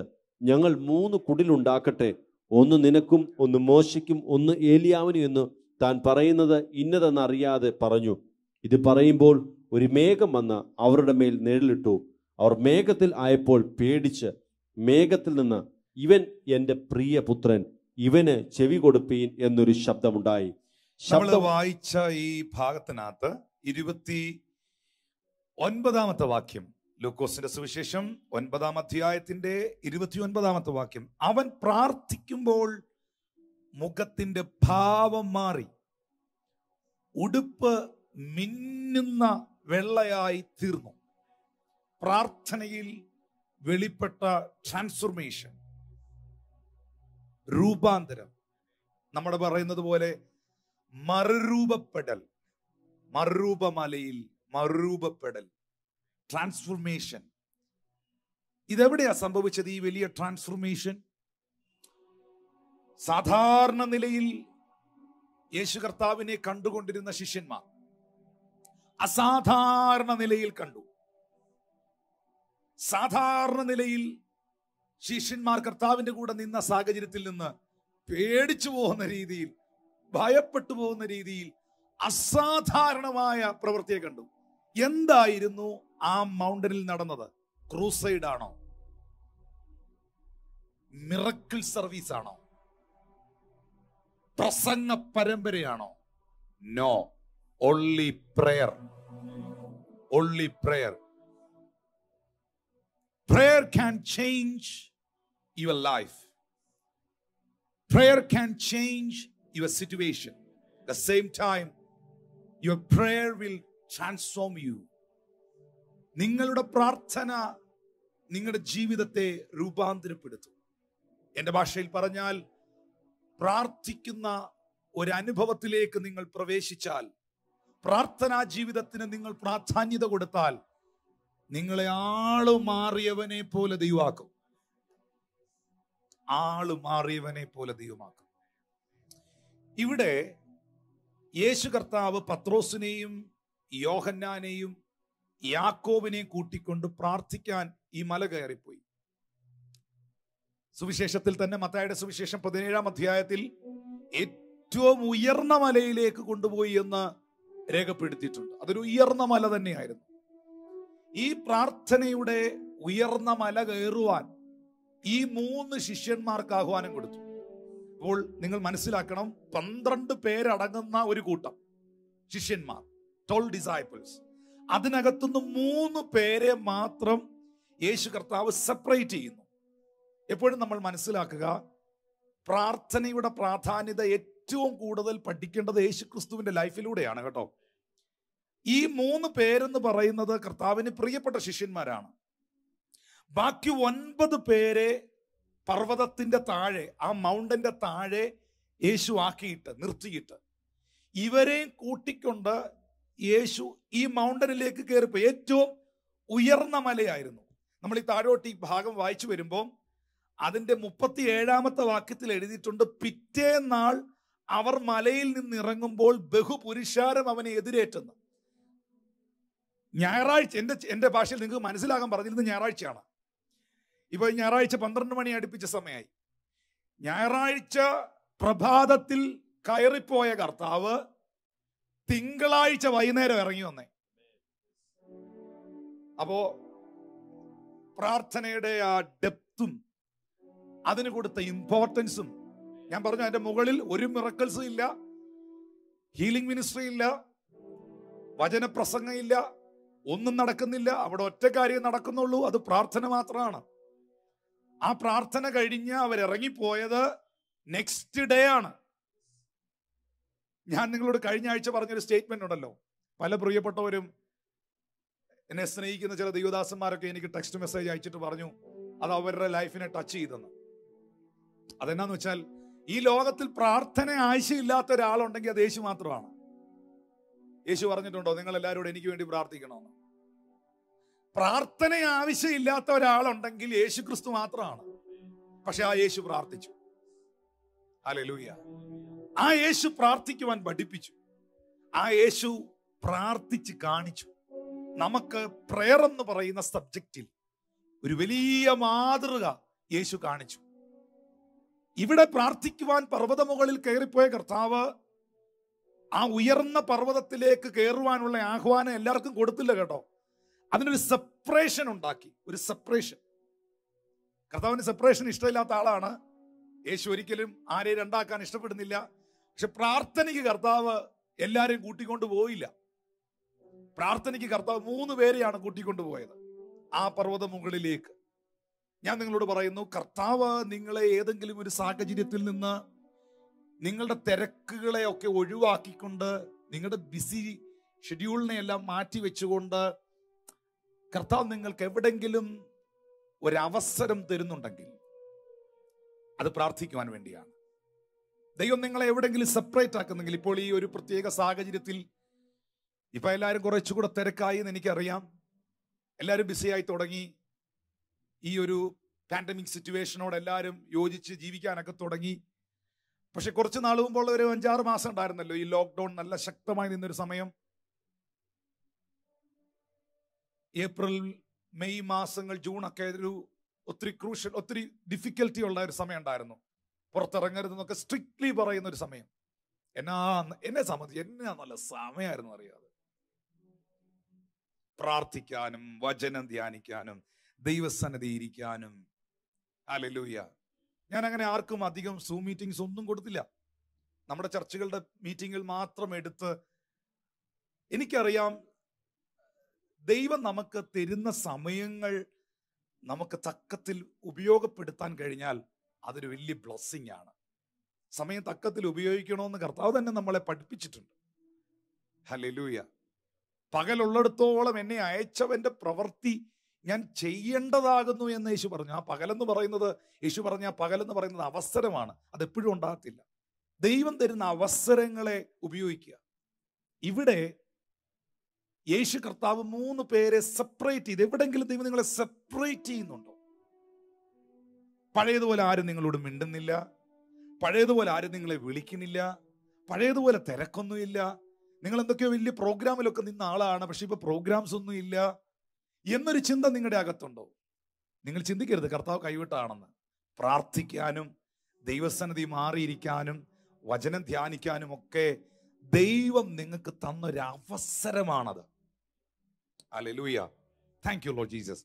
പ്രിയപ്പെട്ടവരെ, ഈ പ്രാർത്ഥനയുടെ പർവ്വത മുകളിൽ യേശു കർത്താവ് കയറി ചെന്ന് പ്രാർത്ഥിക്കുവാൻ തുടങ്ങിയപ്പോൾ അവന്റെ മുഖത്തിന്റെ ഭാവം മാറി, രൂപം മാറി.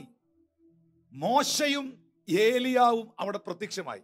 ഇനി ഇവിടെ നിങ്ങൾ വെളിപ്പെട്ട് നിൽക്കുന്ന ആ 3 വ്യക്തിത്വങ്ങളെ നിങ്ങളൊന്ന് കാണണം. ഈ 3 വ്യക്തിത്വങ്ങളും വേദപുസ്തകത്തിനകത്ത് നമ്മൾ പഠിക്കുമ്പോൾ പ്രാർത്ഥനയുടെ പ്രാധാന്യത പഠിപ്പിച്ചവരാണ്. പഴയ നിയമത്തിൽ ഇസ്രായേൽ ജനത്തെ വഴി നടത്തിയ പഴയ നിയമത്തിന്റെ നായകനായ മോശ പ്രാർത്ഥന വീരനാണ്. കർത്താവിന്റെ അടുത്ത് നിൽക്കുന്ന ഏലിയാവ് ഭയങ്കര പ്രാർത്ഥനാ മനുഷ്യനാണ്. പ്രാർത്ഥിച്ച് തീയിറക്കുന്ന പുള്ളിയാണ്. ഹല്ലേലൂയ. പുള്ളി പ്രാർത്ഥിച്ച മഴ പെയ്യും, പുള്ളി പ്രാർത്ഥിച്ച മഴ പെയ്യേല. മഴ പെയ്യരുതെന്ന് ഏലിയാവ് പറഞ്ഞ പിന്നെ മഴ പെയ്യില്ല. മഴ പെയ്യാൻ പറഞ്ഞാൽ മഴ പെയ്യും. ആ നിലയിൽ പ്രാർത്ഥനാ ജീവിതമുള്ള വ്യക്തിത്വമാണ് ഏലിയാവ് എന്ന പ്രവാചകൻ. മോശ നിങ്ങൾക്കറിയാം, പുള്ളി പ്രാർത്ഥിച്ച കടലൊക്കെ മാറിപ്പോവും. കടലമിഠായി കിട്ടുമെന്നല്ല, കടലൊക്കെ മാറിപ്പോവും. അതുപോലത്തെ പ്രാർത്ഥന ഉള്ള മനുഷ്യനാണ്. ഈ 3 ഫിഗർ ഒന്ന് ശ്രദ്ധിച്ചേ. യേശു, മോശ, ഏലിയാവ്. അവിടെ പ്രാർത്ഥനയുടെ ഒരു ഫ്രെയിമാണ് നിങ്ങൾ കാണുന്നത്. നല്ലൊരു ഫ്രെയിം. ഹല്ലേലൂയ. ഇവർ 3 ഒന്നിച്ച് നിൽക്കുകയാണ്. പത്രോസ് ഉറങ്ങുകയായിരുന്നു.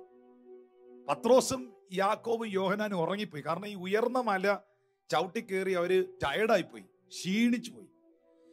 പലപ്പോഴും ഇവർ ഉറങ്ങിയിട്ടുണ്ട്. ഞാൻ കഴിഞ്ഞ ആഴ്ച പറഞ്ഞു, ദൈവം പ്രാർത്ഥിക്കാൻ അവസരം തരുമ്പം പ്രാർത്ഥിക്കേണ്ട സമയത്ത് പ്രാർത്ഥിക്കാതെ പ്രാർത്ഥനാ സമയത്ത് ഉറങ്ങുന്നവൻ പിന്നത്തെ ഇതിൽ ഉറങ്ങാൻ പ്രാർത്ഥിക്കേണ്ടി വരുമെന്ന്. ഞാൻ വെറുതെ പറഞ്ഞല്ലോ കേട്ടോ. ഗെത്സമന തോട്ടത്തില് യേശു കർത്താവ് പ്രാർത്ഥിക്കുന്ന സമയത്ത് പത്രോസും കൂടെ പ്രാർത്ഥിക്കേണ്ടിയായിരുന്നു. അവരെയും പ്രാർത്ഥിക്കാനാ വിളിച്ചോണ്ട് പോയെ. പക്ഷെ അവര് പ്രാർത്ഥിച്ചില്ല, കിടന്നുറങ്ങി. സത്യം പറഞ്ഞ അന്ന് രാത്രി പ്രാർത്ഥിക്കേണ്ട സമയത്ത് പ്രാർത്ഥിക്കേണ്ട പത്രോസ് ഉറങ്ങി. പിന്നെ അവൻ കുറേ നാൾ ഉറങ്ങിയില്ല. മനസ്സിലാവുന്ന ഞാനീ പറയുന്നത്? പ്രാർത്ഥിക്കേണ്ട സമയത്ത് പ്രാർത്ഥിക്കേണ്ട പത്രോസ് ഉറങ്ങി. പിന്നെ അടുത്ത നെക്സ്റ്റ് ഡേ മുതൽ പുള്ളി ഉറക്കമില്ലാത്ത രാത്രികളായിരുന്നു മുഴുവൻ. ഞാൻ അങ്ങോട്ടും പോണില്ല. സഹോദരങ്ങളെ, ആ ഉറക്കത്തിന്റെ ഇടയിൽ പത്രോസ് കണ്ണു തുറന്ന് നോക്കിയപ്പോൾ കാണുന്ന കാഴ്ച തേജസ്സിൽ നിൽക്കുന്ന കർത്താവിനെയാണ്. തേജസ്സോടെ നിൽക്കുന്ന ദൈവത്തെയാണ്. ഞാൻ പറയട്ടെ, ഒരു സാധാരണ പർവ്വതം തേജസ് ഇറങ്ങിയ പർവ്വതമായി മാറി. ഒരു ആത്മീയ സന്ദേശം പ്രാർത്ഥിക്കുന്ന, ദേശത്തിന് വേണ്ടി, കുടുംബങ്ങൾക്ക് വേണ്ടിയൊക്കെ ഇടിവിൽ നിൽക്കുന്ന വ്യക്തികളോട് പറയട്ടെ, ആ ഒരു സ്ഥലത്തിന്റെ അവസ്ഥകൾ മുഴുവൻ മാറുക. ഞങ്ങൾ ഇവിടെ തന്നെയാണോ വന്നതെന്ന് ചിന്തിക്കുമാറ് ഇവരങ്ങ് മേഘത്തിനകത്തായി. ഒരു ചുറ്റും നോക്കി, ഇതെവിടെയാ ഞങ്ങളെന്ന് ചോദിക്കുന്ന രീതിയിലായിപ്പോയി ആ സ്ഥലം. പ്രാർത്ഥന സ്ഥലത്തിന്റെ അവസ്ഥകളെ മാറ്റുന്നു. പ്രാർത്ഥന സാഹചര്യങ്ങളെ മാറ്റുന്നു. പ്രാർത്ഥന രൂപാന്തരപ്പെടുത്തുന്നു. പ്രാർത്ഥന തേജസ്സിനെ കൊണ്ടുവരുന്നു. പ്രാർത്ഥന ദൈവത്തിന്റെ മഹത്വത്തെ വെളിപ്പെടുത്തുന്നു. ആമേൻ. താഴേക്ക് വായിക്കുമ്പോൾ നമുക്കറിയാം, ആ ദൈവമഹത്വത്തിന്റെ നേർക്കാഴ്ച കണ്ട പത്രോസ് പറയുകയാണ്, 3 കുടിലുണ്ടാക്കട്ടെ. ഒന്ന് മോശയ്ക്കും, ഒന്ന് ഏലിയാവിനും, ഒന്ന് നിനക്കും. ഇവിടെ ഇരിക്കുന്നത് നല്ലത്. പ്രാർത്ഥനയുടെ അറ്റ്മോസ്ഫിയറിൽ ദൈവമഹത്വത്തിനകത്തിരിക്കുന്നത് എത്ര ശക്തമാണ്, എത്ര അനുഗ്രഹമാണ്. എല്ലാം മറന്നു പത്രോസ്. താഴെ നിൽക്കുന്ന 9 കൂട്ടുകാരെ, ശിഷ്യന്മാരെ മറന്നു. പത്രോസിന് അമ്മായിയമ്മയുണ്ടെന്നാ ബൈബിളിൽ എഴുതിയിരിക്കുന്നത്. അങ്ങനെയാണെങ്കിൽ ഭാര്യയുണ്ട്. ഭാര്യയും അമ്മായിയമ്മയും കുടുംബത്തെയും ഒക്കെ മറന്നു, എല്ലാം മറന്നു. പത്രോസ് പറയുകയാണ്, 3 കുടിലുണ്ടാക്കട്ടെ. നമുക്ക് വീട് കെട്ടി ഇവിടെ അങ്ങ് പാർക്കാം. കാരണം ഇവിടുന്ന് ഇറങ്ങിപ്പോകാൻ തോന്നുന്നില്ല.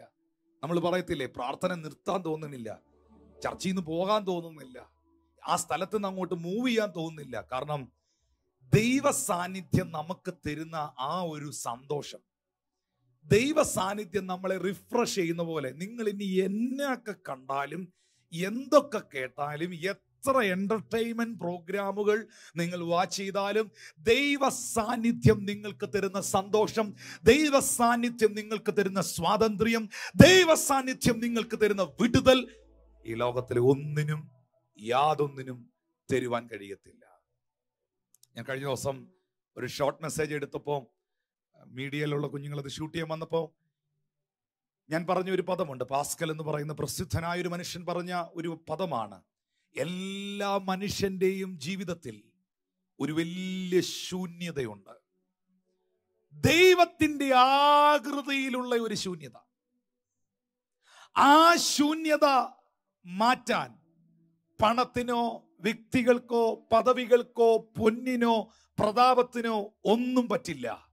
ആ ശൂന്യത മാറ്റാൻ അവിടേക്ക് ദൈവം കയറി വരണം.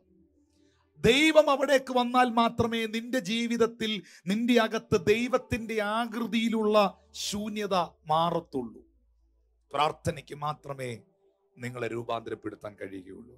ഇവിടെ ഇതാ ആ പ്രാർത്ഥനയുടെ പർവ്വത മുകളിൽ നിന്ന് ശിഷ്യന്മാർ ആ മലയിൽ നിന്ന് എതിരേറ്റ് വരുമ്പോൾ തൊട്ട് താഴെ കാണുന്ന ഒരു സംഭവം കൂടെ പറയാം. അത് കേൾക്കുമ്പോൾ ചിലരുടെ ജീവിതത്തിൽ ഒരു ദൈവപ്രവൃത്തി ഉണ്ടാകാൻ വേണ്ടി 37 മുതൽ എന്ന് വായിച്ചേ. ആ പ്രാർത്ഥന കഴിഞ്ഞ് ഇറങ്ങി വരുന്ന 4 പേർ, യേശുവും 3 ശിഷ്യന്മാരും. പിറ്റന്നാൾ അവർ മലയിൽ നിന്ന് ഇറങ്ങി വന്നപ്പോൾ ബഹുപുരുഷാരം അവനെ എതിരേറ്റു. കൂട്ടത്തിൽ നിന്ന് ഒരാൾ നിലവിളിച്ചു, ഗുരു, എന്റെ മകനെ കടാക്ഷിക്കണം, ഞാൻ നിന്നോട് അപേക്ഷിക്കുന്നു. അവൻ എനിക്ക് ഏകജാതനാകുന്നു. ഒരാത്മാവ് അവനെ പിടിച്ചിട്ട് അവൻ പൊടുന്നനവെ നിലവിളിക്കുന്നു. അതവനെ നുരപ്പിച്ച് പിടപ്പിക്കുന്നു. പിന്നെ അവനെ ഞെരിച്ചിട്ട് പ്രയാസത്തോടെ വിട്ടുമാറുന്നു. അതിനെ പുറത്താക്കുവാൻ നിന്റെ ശിഷ്യന്മാരോട് അപേക്ഷിച്ചു, എങ്കിലും അവർക്ക് കഴിഞ്ഞില്ല എന്ന് പറഞ്ഞു. അതിന് യേശു, അവിശ്വാസവും കോട്ടവുമുള്ള തലമുറയെ, എത്രത്തോളം ഞാൻ നിങ്ങളോടുകൂടെ ഇരുന്ന് നിങ്ങളെ സഹിക്കും? നിന്റെ മകനെ ഇവിടെ കൊണ്ടുവരിക എന്ന് ഉത്തരം പറഞ്ഞു. അവൻ വരുമ്പോൾ തന്നെ ഭൂതം അവനെ തള്ളിയിട്ടു, പിടിപ്പിച്ചു. അവൻ വരുമ്പോൾ തന്നെ, യേശു കർത്താവ് നടന്നു വരുമ്പോൾ തന്നെ ഭൂതം അവനെ തള്ളിയിട്ടു, ഇളകി താഴെ വീണു. ആ ചെറുപ്പക്കാരനെ തറയിലിട്ട് ഉരുട്ടാൻ തുടങ്ങി. യേശു അശുദ്ധാത്മാവിനെ ശാസിച്ചു, ബാലനെ സൗഖ്യമാക്കി, അപ്പനെ ഏൽപ്പിച്ചു. ഇനി ഇവിടെ നിങ്ങൾ കാണേണ്ട ഒരു ചിത്രമുണ്ട്. ഈ താഴെ പർവ്വതത്തിന്റെ താഴ്വാരത്തിൽ നിൽക്കുന്ന ഈ 9 ശിഷ്യന്മാർ നമ്മുടെ ഭാഷയിൽ പറഞ്ഞാൽ തലങ്ങും വിലങ്ങും പ്രാർത്ഥിച്ചു. 12 റൗണ്ട് പ്രാർത്ഥിച്ചു.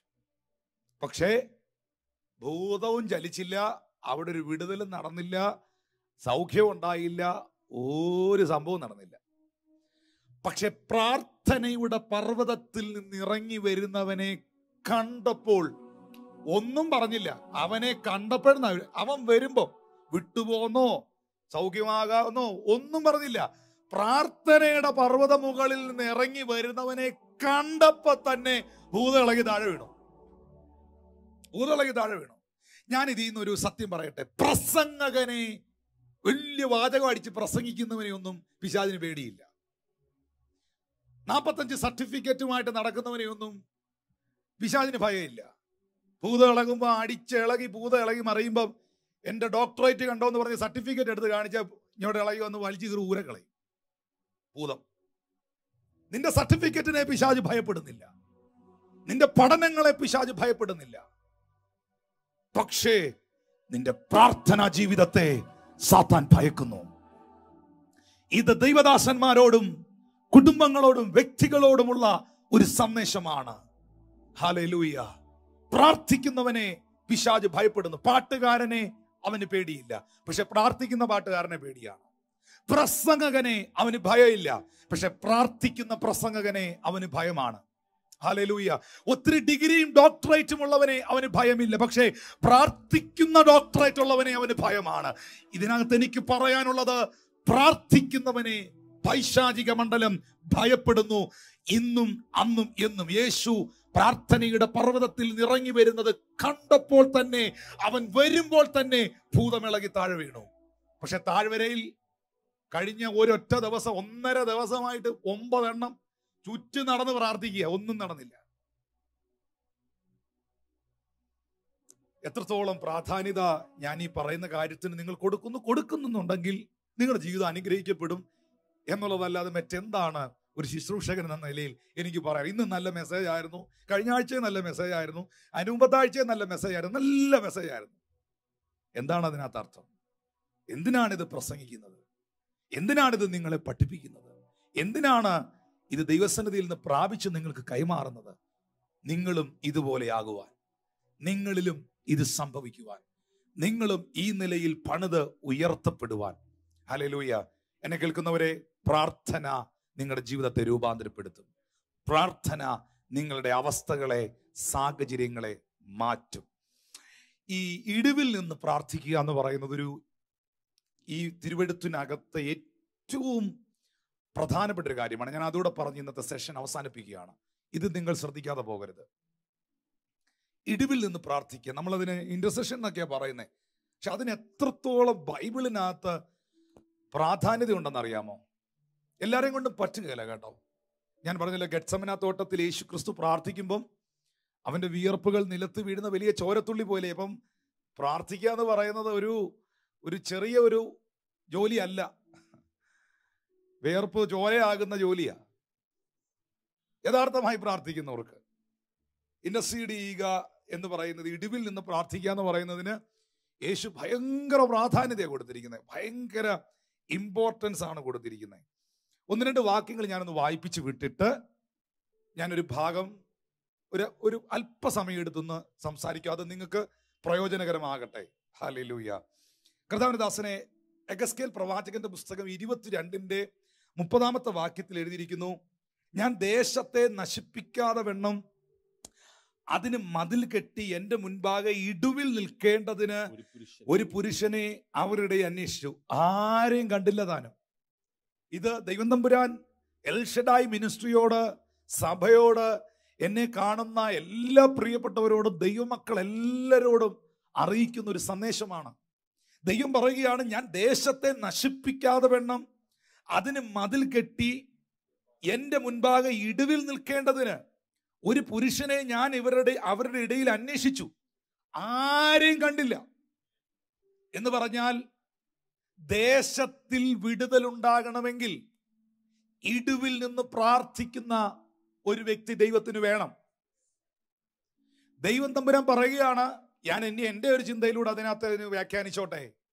പ്രസംഗിക്കാൻ ഞാൻ ഒരുപാട് പേരെ കണ്ടു, പ്രവചിക്കാൻ പ്രവാചകന്മാരുടെ ഒരു വലിയ നിര ഞാൻ കണ്ടു, ദൈവികമായ അനുഗ്രഹങ്ങൾ ദൈവത്തിൽ നിന്ന് സ്വീകരിക്കുവാൻ ഒരുപാട് പേർ പ്രാർത്ഥിക്കുന്നത് ഞാൻ കണ്ടു. പക്ഷേ ദേശത്തിന് വേണ്ടി ഇടുവിൽ നിൽക്കുവാൻ, ദേശത്തിന് വേണ്ടി ഇടുവിൽ നിൽക്കുവാൻ ദൈവം പറയുന്നു, ഞാൻ ഒരുപാട് പേരെ അന്വേഷിച്ചു, ആരെയും കണ്ടില്ല, ആരെയും കണ്ടില്ല. സത്യത്തിൽ നമ്മുടെ ഈ അവസ്ഥ ഇതുപോലല്ലേ? ഒരു ഹീലിംഗ് മിനിസ്ട്രി വെച്ചാൽ 10,000 കടന്നു വരും. നാളെ നിങ്ങളുടെ നടുവിൽ വലിയ അത്ഭുതങ്ങൾ കർത്താവ് ചെയ്യുന്നു എന്ന് നമ്മൾ വിശ്വസിച്ച് പ്രഖ്യാപിച്ചൊരു പ്രാർത്ഥന നടത്തിയാൽ അത്ഭുതങ്ങൾ പ്രാപിക്കാൻ വരട്ടെ. Something is better than nothing. എല്ലാവരും വരട്ടെ, ഒന്ന് പ്രാപിക്കട്ടെ. പക്ഷേ നമുക്ക് എല്ലാവരും കൂടെ ഒന്നിച്ച് നാളെ ഇരുന്നൊന്ന് പ്രാർത്ഥിക്കാം. ദേശത്തിന് വേണ്ടി, സഭയ്ക്ക് വേണ്ടി, കുടുംബത്തിന് വേണ്ടി, രാജ്യങ്ങൾക്ക് വേണ്ടി, ഭാരതത്തിന് വേണ്ടി എന്നൊക്കെ പറഞ്ഞ എത്ര പേര് വരും? 2020-ലും 2018-ലും 19 ചിന്തിച്ചു നോക്കി. അടുത്ത വർഷം കർത്താവ് നമുക്ക് തരുന്നെങ്കിൽ എത്ര പേര് വരും? അപ്പൊ ഇത് ഇന്നും ഇന്നലെയും തുടങ്ങിയ പ്രശ്നമല്ല. നമ്മുടെ കാലഘട്ടം നമ്മൾ വിചാരിച്ചു എല്ലാവരും ബിസി ആയതുകൊണ്ട് ഇത് ഭയങ്കര ബിസിയാ പാസ്റ്റർ എല്ലാവരും, അതുകൊണ്ട് ആരും വരാത്ത, ഇന്റർസെഷൻ വെച്ചാൽ പ്രാർത്ഥിക്കാനൊന്നും ആരും വരാത്തത്, എല്ലാവരും തിരക്കായോണ്ടാ, എല്ലാവരും ഭയങ്കര ബിസി ഇല്ലയോ എന്ന് അല്ല. എഗസ്കേൽ പ്രവാചകന്റെ കാലഘട്ടത്തിലെ ഇങ്ങനെ, എഗസ്കേൽ പ്രവാചകന്റെ കാലഘട്ടത്തിലെ ഇങ്ങനെ ദേശത്തിന് വേണ്ടി ഇടുവിൽ നിന്ന് പ്രാർത്ഥിക്കാൻ ദൈവം പലരെ അന്വേഷിച്ചു, ആരെയും കണ്ടില്ല. അപ്പോ ഇതിൽ നിന്നൊരു ആത്മീക സന്ദേശം പരിശുദ്ധാത്മാവ് ചിലരോട് പറയുന്നു, ദൈവം എല്ലാവരെയും അന്വേഷിക്കുന്നില്ല. ദൈവം ഇടുവിൽ നിന്ന് പ്രാർത്ഥിക്കുന്നവനെ അന്വേഷിക്കുന്നു. അവരെ നോക്കി ഞാൻ പറയുന്നു, you are very special, you are very special person. The kingdom of God, in front of God. ദൈവത്തിന്റെ മുൻപിൽ, ദൈവത്തിന്റെ രാജ്യത്തിൽ, ദേശത്തിനു വേണ്ടി, കുടുംബങ്ങൾക്ക് വേണ്ടി, രാജ്യത്തിനു വേണ്ടി, ഇടിവിൽ നിന്ന് പ്രാർത്ഥിക്കുന്നവൻ ദൈവത്തിന് വളരെ ഇമ്പോർട്ടന്റ് ആണ്. നെഹമ്യാവിന്റെ പ്രവചന പുസ്തകം വായിക്കുമ്പോൾ അതിന്റെ 1-ാം അധ്യായത്തിന്റെ 3 മുതൽ ഉള്ള ഭാഗങ്ങളിൽ യെരൂശലേമിന്റെ മതിൽ ഇടിഞ്ഞും അതിന്റെ വാതിലുകൾ തീ വെച്ചും നശിപ്പിച്ചിരിക്കുന്നു എന്ന വാർത്ത ജെരമ്യ അറിഞ്ഞു. ദേശം അപമാനത്തിലും സംസ്ഥാനം മഹാകഷ്ടത്തിലുമാണെന്നറിഞ്ഞു. ഈ അറിവ് തനിക്ക് ലഭിച്ചപ്പോൾ അതിന്റെ 4-ാമത്തെ വാക്യത്തിൽ തിരുവെഴുത്തിൽ എഴുതിയിരിക്കുകയാണ്, ആ വർത്തമാനം കേട്ടപ്പോൾ ഞാൻ ഇരുന്ന് കരഞ്ഞു, കുറെ നാൾ ദുഃഖിച്ചും ഉപവസിച്ചും കൊണ്ട് സ്വർഗത്തിലെ ദൈവത്തോട് പ്രാർത്ഥിച്ചു. ഇവിടെ നെഹമ്യ പ്രാർത്ഥിക്കുന്നത് തന്റെ രോഗസൗഖ്യത്തിന് വേണ്ടിയല്ല, തന്റെ കടഭാരത്തിന്റെ മാറ്റത്തിന് വേണ്ടിയിട്ടല്ല, തനിക്ക് പ്രത്യേകിച്ച് എന്തോ ലഭിക്കുവാൻ വേണ്ടിയല്ല. സംസ്ഥാനത്തിന്റെ പ്രതിസന്ധി മാറണം. ദൈവത്തിന്റെ നാമം മഹത്വപ്പെടേണ്ടടുത്ത് ദൈവനാമം ദുഷിക്കപ്പെടുന്ന അനുഭവങ്ങൾക്ക് വ്യത്യാസം ഉണ്ടാകണം. ദൈവ പ്രവർത്തികൾ വെളിപ്പെടണം. ശത്രുവിന്റെ പ്രവർത്തികൾ അവസാനിക്കുവാൻ വേണ്ടി, ദേശത്തിനു വേണ്ടി നെഹമ്യ ആ വർത്തമാനം, ആ ഇൻഫർമേഷൻ കേട്ടപ്പോൾ അവൻ ഇന്റർസെഷനിലേക്ക് ഇടിവിൽ നിന്ന് പ്രാർത്ഥിക്കുവാനായി, ഉപവസിച്ചുകൊണ്ട് പ്രാർത്ഥിക്കുവാനായി പ്രവേശിച്ചു. കർത്താവിന് വരവ് വൈകുന്നെങ്കിൽ നാളെ മുതൽ നമ്മുടെ ഉപവാസ പ്രാർത്ഥന ആരംഭിക്കുകയാണല്ലോ. ദേശത്തിന് വേണ്ടി, കുടുംബങ്ങൾക്ക് വേണ്ടി, രാജ്യത്തിന് വേണ്ടി ഒക്കെ ഇടിവിൽ നിന്ന് പ്രാർത്ഥിക്കുവാൻ ദൈവം നമുക്ക് അവസരങ്ങൾ നൽകട്ടെ എന്ന് ഞാനും ദൈവസന്നിധിയിൽ പ്രാർത്ഥിക്കുന്നു. എന്തിനാ ദൈവദാസനെ ഇടിവിൽ നിന്ന് പ്രാർത്ഥിക്കുന്നത്?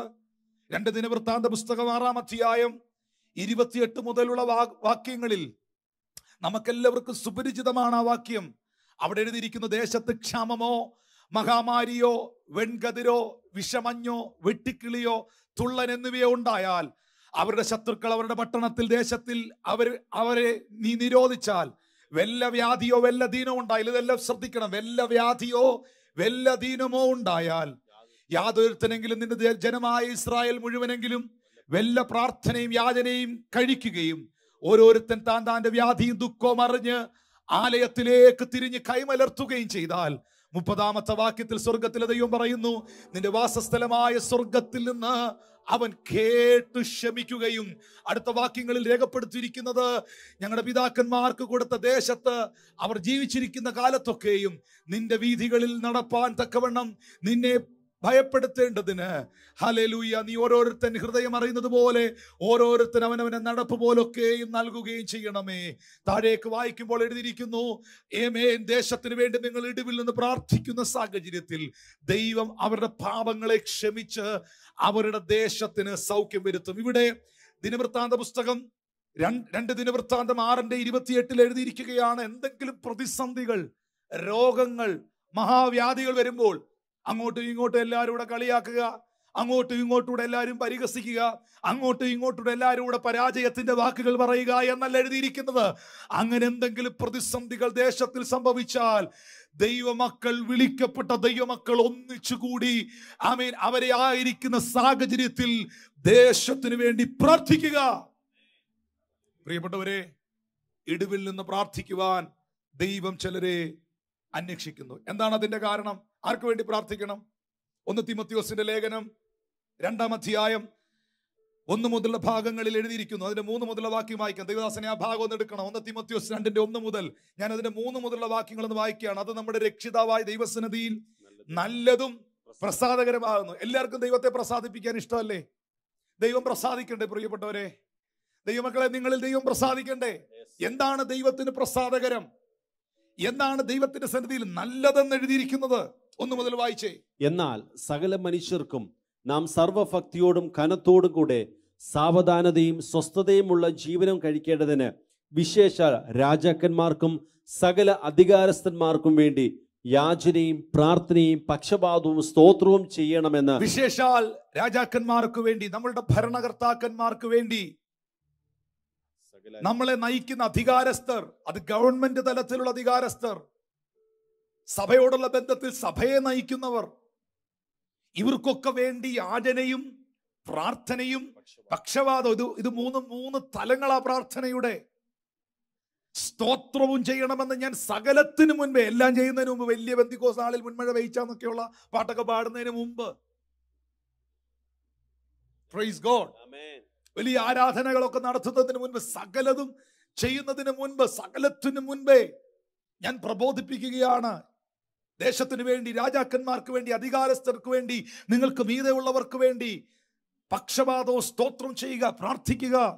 ഇപ്പോഴും ഈ പ്രാർത്ഥന നടന്നുകൊണ്ടിരിക്കുമ്പോൾ, ഇത് പറഞ്ഞുകൊണ്ടിരിക്കുമ്പം കറിക്കരിയുന്നവരുണ്ട്.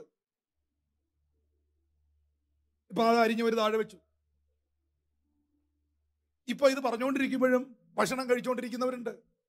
ഈ ലൈവ് ഇപ്പോൾ 12:30 അടുത്ത സമയമായി. ഭയങ്കര പ്രാർത്ഥനയുടെ ഇടിവിൽ നിന്നുള്ള പ്രാർത്ഥനയുടെ കാര്യം പറഞ്ഞുകൊണ്ടിരിക്കുമ്പോഴും ഇപ്പോഴും അവിടെ പല പല കാര്യങ്ങൾ ചെയ്ത് ഇരിക്കുന്നവരുണ്ട്. നടക്കട്ടെ, എല്ലാം നടക്കട്ടെ.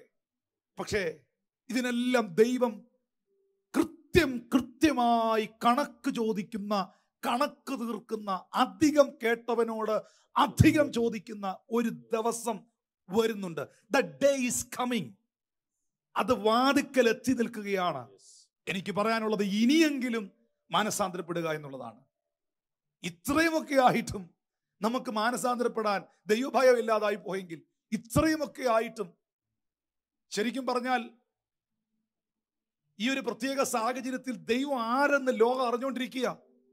മനുഷ്യ, നീ എത്ര കഴിവുള്ളവനെങ്കിലും, നീ എത്ര ശക്തനെങ്കിലും, നീ എത്ര മിടുക്കനെങ്കിലും, നിനക്ക് എത്ര ശാസ്ത്ര സാങ്കേതിക മികവുകളും തികവുകളും ഉണ്ടെങ്കിലും, നത്തിങ് യു ആർ എന്നുള്ള കാര്യം ലോകത്തിന് ദൈവം വെളിപ്പെടുത്തിക്കൊണ്ടിരിക്കുന്ന ഈ കാലഘട്ടത്തിലെങ്കിലും സ്തോത്രം, മടങ്ങി വന്നില്ലെങ്കിൽ എനിക്കറിയില്ല പ്രിയപ്പെട്ടവരെ എന്നാ മടങ്ങി വരുന്നതെന്ന്. എന്താണ് രക്ഷിതാവായ ദൈവത്തിന്റെ സന്നിധിയിൽ പ്രസാദം? താഴോട്ടൊന്ന് വായിക്കാം. അത് നമ്മുടെ രക്ഷിതാവായ ദൈവത്തിന്റെ സന്നിധിയിൽ നല്ലതും പ്രസാദകരവുമാകുന്നു. എന്ത്? രണ്ടാം വാക്യം. വിശേഷാൽ രാജാക്കന്മാർക്കും സകല അധികാരസ്ഥന്മാർക്കും വേണ്ടി യാചനയും പ്രാർത്ഥനയും പക്ഷപാതവും സ്തോത്രം ചെയ്യണം. നാലാം വാക്യം. അവൻ സകല മനുഷ്യരും രക്ഷ പ്രാപിപ്പാനും സത്യത്തിന്റെ പരിജ്ഞാനത്തിൽ എത്തുവാനും ഇച്ഛിക്കുന്നു. ഇന്ന് ഈ സന്ദേശം കേൾക്കുന്ന എല്ലാ സുവിശേഷകരുടെയും അകത്ത്, പ്രാർത്ഥിക്കുന്ന ദൈവമക്കളുടെ അകത്ത് ഈ ഒരു വചനം സ്പർശിക്കട്ടെ. ആരും ഈ ലോകത്ത് നശിച്ചു പോകാൻ കർത്താവ് ആഗ്രഹിക്കുന്നില്ല. സകല മനുഷ്യരും രക്ഷ പ്രാപിക്കാനും സത്യത്തിന്റെ പരിജ്ഞാനത്തിൽ എത്താനും ദൈവം ഇച്ഛിക്കുന്നു. അതുകൊണ്ട് എന്നാ ചെയ്യണം? സകലർക്കും വേണ്ടി പ്രാർത്ഥിക്കണം. ദേശത്തിന് വേണ്ടി പ്രാർത്ഥിക്കണം. ആരും നഷ്ടപ്പെടുവാൻ, ആരും നശിച്ചു പോകുവാൻ കർത്താവ് ആഗ്രഹിക്കുന്നില്ല. കർത്താവ് തന്റെ വരവ് പോലും വൈകുന്ന എന്താ? ചിലരും കൂടെ മാനസാന്തരപ്പെടേണ്ടതിന്, ആരും നശിച്ചു പോകാതിരിക്കേണ്ടതിന് അവൻ ദീർഘക്ഷമ കാണിക്കുന്നതേ ഉള്ളൂ. കർത്താവിന്റെ വരവ് വേഗത്തിൽ സംഭവിക്കും. പക്ഷെ ആരും നശിച്ചു പോകാതിരിക്കുവാൻ വേണ്ടി കർത്താവ് വെയിറ്റ് ചെയ്യുന്നു എന്നുള്ളതാണ് എനിക്ക് മനസ്സിലാക്കാൻ കഴിയുന്നത്. അപ്പോൾ നമ്മൾ എന്നാ ചെയ്യണം? ഈ നശിക്കുന്ന ലോകത്തിന് വേണ്ടി, നശിച്ചുകൊണ്ടിരിക്കുന്ന തലമുറകൾക്ക് വേണ്ടി നാം ഇടിവിൽ നിന്ന് ദൈവത്തോട് പ്രാർത്ഥിക്കുന്നവരായിരിക്കണം. ദേശത്തിന് വേണ്ടി പ്രാർത്ഥിക്കണം, രാജ്യങ്ങൾക്ക് വേണ്ടി പ്രാർത്ഥിക്കണം. ഹല്ലേലൂയ. യോഹന്നാൻ 3:16 പറയുന്നു, തന്റെ ഏകജാതനായ പുത്രനിൽ വിശ്വസിക്കുന്ന ഏവനും നശിച്ചു പോകാതെ നിത്യജീവൻ പ്രാപിക്കേണ്ടതിന് അവനെ നൽകുവാൻ തക്കവണ്ണം ഈ ലോകത്തെ സ്നേഹിച്ചു. ആരും നശിച്ചു പോകരുത് എന്ന് പറഞ്ഞേ. ആരും നശിച്ചു പോകരുത്. എല്ലാവരും രക്ഷിക്കപ്പെടണം. എല്ലാവരും സത്യത്തിന്റെ പരിജ്ഞാനം പ്രാപിക്കണം. സകല മനുഷ്യരും, പറഞ്ഞേ, സകല മനുഷ്യരും. നിങ്ങളുടെ കുടുംബത്തിലുള്ളവർ, നിങ്ങളുടെ ദേശത്തിലുള്ളവർ, നിങ്ങളുടെ ബന്ധുമിത്രാദികൾ, സകല മനുഷ്യരും ഇത് പ്രാപിക്കണം. ആമേൻ. കാരണം എന്താണെന്നറിയാമോ? ഈ നമ്മൾ അധികം ശ്രദ്ധിച്ചിട്ടില്ലാത്ത ഒരു കാര്യമുണ്ട്. കർത്താവിന്റെ ക്രൂശീകരണത്തിന്റെ സമയത്ത് കയ്യഫാവ് എന്ന് പറയുന്ന പുരോഹിതൻ, നമുക്കറിയാം, യേശുവിനെ ക്രൂശിക്കാൻ നേരം അനാസും കയ്യഫാവും ടൈപ്പായി, ഇവരൊന്നിച്ചായി. ഈ കയ്യഫാവ് എന്ന് പറയുന്ന പുരോഹിതൻ ആ സമയത്ത് നമുക്കറിയാം കർത്താവിന് വലിയ അനുകൂലമല്ല, അവര് യേശുവിന് അവർ അനുകൂലമല്ല. എന്നാ പോലും അങ്ങനെ അദ്ദേഹം ഒരു പുരോഹിതനാ, ആ ഒരു പദവിയിൽ നിൽക്കുന്ന മനുഷ്യനാ. പുള്ളി അങ്ങ് ആത്മാവിൽ പ്രവചിച്ചു. ആ സമയത്ത് നിങ്ങൾ വായിച്ചിട്ടുണ്ടോ? അത് യേശുവിനെ ക്രൂശിക്കാൻ, കർത്താവിനെ ക്രൂശിക്കേണ്ടതിന് വഴി ഒരുക്കിയവരുടെ കൂട്ടത്തിൽ ആ വഴിത്താരയിലായിരുന്ന ഒരു മനുഷ്യൻ പറഞ്ഞൊരു പദമുണ്ട് ബൈബിളിൽ. അത് യോഹന്നാന്റെ സുവിശേഷം 11-ാം അധ്യായത്തിന്റെ 49 മുതലുള്ള വാക്യത്തിലാ. എന്താ ആ കയ്യഫാവ് പറഞ്ഞ പുരോഹിതൻ? അവരിൽ ഒരുത്തൻ, ആ സംവത്സരത്തെ മഹാപുരോഹിതനായ കയ്യഫാവ് തന്നെ അവരോട്, നിങ്ങൾ ഒന്നും അറിയുന്നില്ല, ജനം മുഴുവനും നശിച്ചു പോകാതെ വണ്ണം ഒരു മനുഷ്യൻ ജാതിക്ക് വേണ്ടി മരിക്കുന്നത് നന്ന് എന്ന് ഓർക്കുന്നതുമില്ല എന്ന് പറഞ്ഞു. അവൻ ഇത് സ്വയമായി പറഞ്ഞതല്ല, താൻ ആ സംവത്സരത്തെ മഹാപുരോഹിതനാകിയാൽ ജനത്തിനു വേണ്ടി യേശു മരിപ്പാനിരിക്കുന്നു എന്ന് പ്രവചിച്ചതത്രേ. ഇതാ കയ്യഫാവ് എന്ന പുരോഹിതൻ പ്രവചിക്കുന്നു. പുള്ളി ഇത് സ്വയമായിട്ട് പറഞ്ഞതല്ല, പറയണമെന്ന് ചിന്തിച്ചതുമല്ല. പക്ഷെ ആത്മാവ് തന്നെ കൊണ്ട് പറയിക്കുക. നമ്മൾ ഇത് ഈ കയ്യഫാവിനും ആത്മാവോ? അതെ, ആ സംവത്സരത്തിലെ ആ സമയത്തെ പുരോഹിതനായിരുന്നു അദ്ദേഹം. 50-ാമത്തെ വാക്യത്തിൽ ആ മനുഷ്യൻ പറയുകയാണ്, ജനം മുഴുവൻ നശിച്ചു പോകാതെ വണ്ണം ഒരു മനുഷ്യൻ ജാതികൾക്ക് വേണ്ടി മരിക്കുന്നത് നല്ലത് എന്ന് ഓർക്കുന്നില്ല. അതെ, ഒരു മനുഷ്യൻ മരിക്കണം, ജാതികൾക്ക് വേണ്ടി മരിക്കണം. എന്തിനു വേണ്ടി? ആരും നശിച്ചു പോകാതിരിക്കാൻ, ജനം നശിച്ചു പോകാതിരിക്കാൻ. ഇന്ന് ഈ സന്ദേശം കേട്ടോണ്ടിരിക്കുമ്പോൾ കയ്യഫാവ് എന്ന പുരോഹിതൻ അറിയാതെ പ്രവചിച്ച പ്രവചനം ആരെ കുറിച്ചാണെന്നറിയാമോ? യേശു ക്രിസ്തുവിനെ കുറിച്ചായിരുന്നു. ആരും നശിച്ചു പോകാതിരിക്കുവാൻ, ഒരു ജനവും നശിച്ചു പോകാതിരിക്കുവാൻ ഒരു മനുഷ്യൻ ക്രൂശിൽ മരിച്ചു. പാപികൾക്കായി മരിച്ചു, നിങ്ങൾക്കായി മരിച്ചു. അവൻ മരണത്തെ ജയിച്ചു ഉയർത്തെഴുന്നേറ്റ് ഇന്നും ജീവിക്കുന്നു. ഇതിൽ നിന്ന് സഹോദരങ്ങളെ, നമ്മുടെ പ്രാർത്ഥനയിൽ ഇത് ഉൾപ്പെടുത്തണം. കർത്താവേ, ഒരു ജനവും ഒരു മനുഷ്യനും നശിച്ചു പോകുവാൻ ഇടവരല്ല. കാരണം എഗസ്കേലിന്റെ പ്രവചന പുസ്തകം 3-ാം അധ്യായം 17 മുതലുള്ള വാക്യങ്ങളിൽ വളരെ വ്യക്തമായി രേഖപ്പെടുത്തിയിരിക്കുന്നു എന്താണ് അതിന്റെ കാരണം എന്നുള്ളത്. എഗസ്കേൽ 3:17 മുതലുള്ള വാക്യങ്ങൾ. മനുഷ്യപുത്ര, ഞാൻ നിന്നെ ഇസ്രായേൽ ഗൃഹത്തിന് കാവൽക്കാരനാക്കിയിരിക്കുന്നു. നീ എൻ്റെ വായിൽ നിന്ന് വചനം കേട്ട് എൻ്റെ നാമത്തിൽ അവരെ പ്രബോധിപ്പിക്കണം. ഞാൻ ദുഷ്ടനോട് നീ മരിക്കുമെന്ന് കൽപ്പിക്കുമ്പോൾ നീ അവനെ ഓർപ്പിക്കുകയോ? ദുഷ്ടനെ ജീവനോട് രക്ഷിക്കേണ്ടതിന് അവൻ തൻ്റെ ദുർമാർഗം വിടുവാൻ അവനെ ഓർപ്പിച്ചും കൊണ്ടും ഒന്നും പറയുകയോ ചെയ്യാഞ്ഞാൽ ദുഷ്ടൻ തൻ്റെ അകൃത്യത്തിൽ മരിക്കും. അവന്റെ രക്തമോ ഞാൻ നിന്നോട് ചോദിക്കും. ദേശത്തിന്റെ കാവൽക്കാരെ, ദേശത്തിനു വേണ്ടി ഇടിവിൽ നിന്ന് പ്രാർത്ഥിക്കേണ്ട ദൈവത്തിന്റെ പൈതലേ, തിരുവെഴുത്തിൽ എഴുതിയിരിക്കുന്നു, ദുഷ്ടന്മാരോടും പാപികളോടും വഴിവിട്ട ജീവിതം നയിക്കുന്നവനോടും രക്ഷിക്കപ്പെടുവാനും ദൈവകൃപയിലേക്ക് വരുവാനും ദൈവസ്നേഹത്തെ ഓർമ്മിപ്പിച്ചുണർത്തുവാനും ഇടിവിൽ നിന്ന് പ്രാർത്ഥിക്കുവാനും ദൈവം എന്നെയും നിങ്ങളെയും വിളിച്ചിരിക്കുന്നു. ദുഷ്ടൻ തന്റെ അകൃത്യത്തിൽ മരിച്ചാൽ, അവൻ പാപത്തിൽ മരിച്ചാൽ അവന്റെ രക്തം ആ ദേശത്തിന്റെ കാവൽക്കാരോട് ചോദിക്കുമെന്ന് എഴുതിയിരിക്കുന്നു എങ്കിൽ എത്ര സീരിയസ് ആണ് ഈ വിഷയം, ഇടിവിൽ നിന്ന് പ്രാർത്ഥിക്കുക എന്ന് പറയുന്നത്. എൻ്റെ ഒരു പ്രാർത്ഥനയാണ്, കർത്താവേ, ആരും പാപത്തിൽ മരിക്കരുത്. മരണമെന്നുള്ളത് സത്യമാണ്, അത് സംഭവിച്ചിരിക്കും. പക്ഷേ ആ വ്യക്തി പാപത്തിൽ മരിക്കരുത്, അവനൊരു പാപിയായി മരിക്കരുത്. ഹല്ലേലൂയ. ചിലയിടത്തൊക്കെ ചെല്ലുമ്പം ലോകത്തിൽ നിന്ന് വേർപെട്ടു പോയ ആ വ്യക്തിയെക്കുറിച്ച് വളരെ വേദനയോടെ, പ്രയാസത്തോടെ, സങ്കടത്തോടെ ആ കുടുംബം ഇരിക്കുമ്പം അതിൻ്റെ ഇടയ്ക്ക് അവർ പറയും, എന്നാലും എൻ്റെ അച്ചായൻ, എൻ്റെ ഭാര്യ, എൻ്റെ കുഞ്ഞ്, അവൻ രക്ഷിക്കപ്പെട്ട് ദൈവകൽപ്പന അനുസരിച്ചല്ലോ, അവൻ നിത്യതയിലുണ്ട് എന്നുള്ള ഉറപ്പ് ഞങ്ങൾക്കുണ്ട്. അതൊരു ഭയങ്കര പ്രത്യാശയാ, ഭയങ്കര പ്രത്യാശയാ. ആ ഒരു പ്രത്യാശയില്ലെങ്കിൽ ജീവിച്ചിരിക്കുന്നവർക്ക് വലിയ സങ്കട, ഭയങ്കര സങ്കട. അതുകൊണ്ടാണ് ഞങ്ങളെ പോലുള്ള സുവിശേഷകർ പറയുന്നത്, ഈ ജീവിച്ചിരിക്കുന്ന സമയത്ത് നിന്റെ നിത്യത നീ ഉറപ്പിക്കണം എന്നുള്ളത്, ദൈവവചനം അനുസരിക്കണം എന്നുള്ളത്. എന്നാൽ സുവിശേഷകരോട്, ദൈവദാസന്മാരോട്, കുടുംബങ്ങളോട് കർത്താവ് പറയുന്നു, ദേശത്തിന്റെ കാവൽക്കാരോട്. അങ്ങനെയാ പറഞ്ഞിരിക്കുന്നത്. എഗസ്കേൽ 3:17 കാവൽക്കാരാന്നാണ് വിളിച്ചിരിക്കുന്നത്. ഇസ്രായേൽ ഗൃഹത്തിന്റെ കാവൽക്കാരെ, കേരളത്തിന്റെ കാവൽക്കാരെ, ഇന്ത്യയുടെ കാവൽക്കാരെ, നിങ്ങളുടെ ദേശത്തിന്റെ പേര് നിങ്ങൾക്കറിയാം, ആ ദേശത്തിന്റെ കാവൽക്കാരെ, നിങ്ങളുടെ ദേശത്തിൽ ആരും പാപത്തിൽ മരിക്കാതിരിക്കേണ്ടതിന്, രക്ഷിക്കപ്പെടേണ്ടതിന്, ദൈവകൃപയിലേക്ക് വരേണ്ടതിന് ഇടിവിൽ നിന്ന് പ്രാർത്ഥിക്കുക, ഇടിവിൽ നിന്ന് പ്രാർത്ഥിക്കുക. യേശു കർത്താവ് അതിനുവേണ്ടി പറഞ്ഞ അതിമനോഹരമായ, വളരെ ക്ലിയർ ആയിട്ടുള്ള ഒരു ഉദാഹരണം ലൂക്കോസ് സുവിശേഷം 11-ാം അധ്യായം അതിന്റെ 5 മുതലുള്ള വാക്യങ്ങൾ ശ്രദ്ധയോടെ കേൾക്കുക.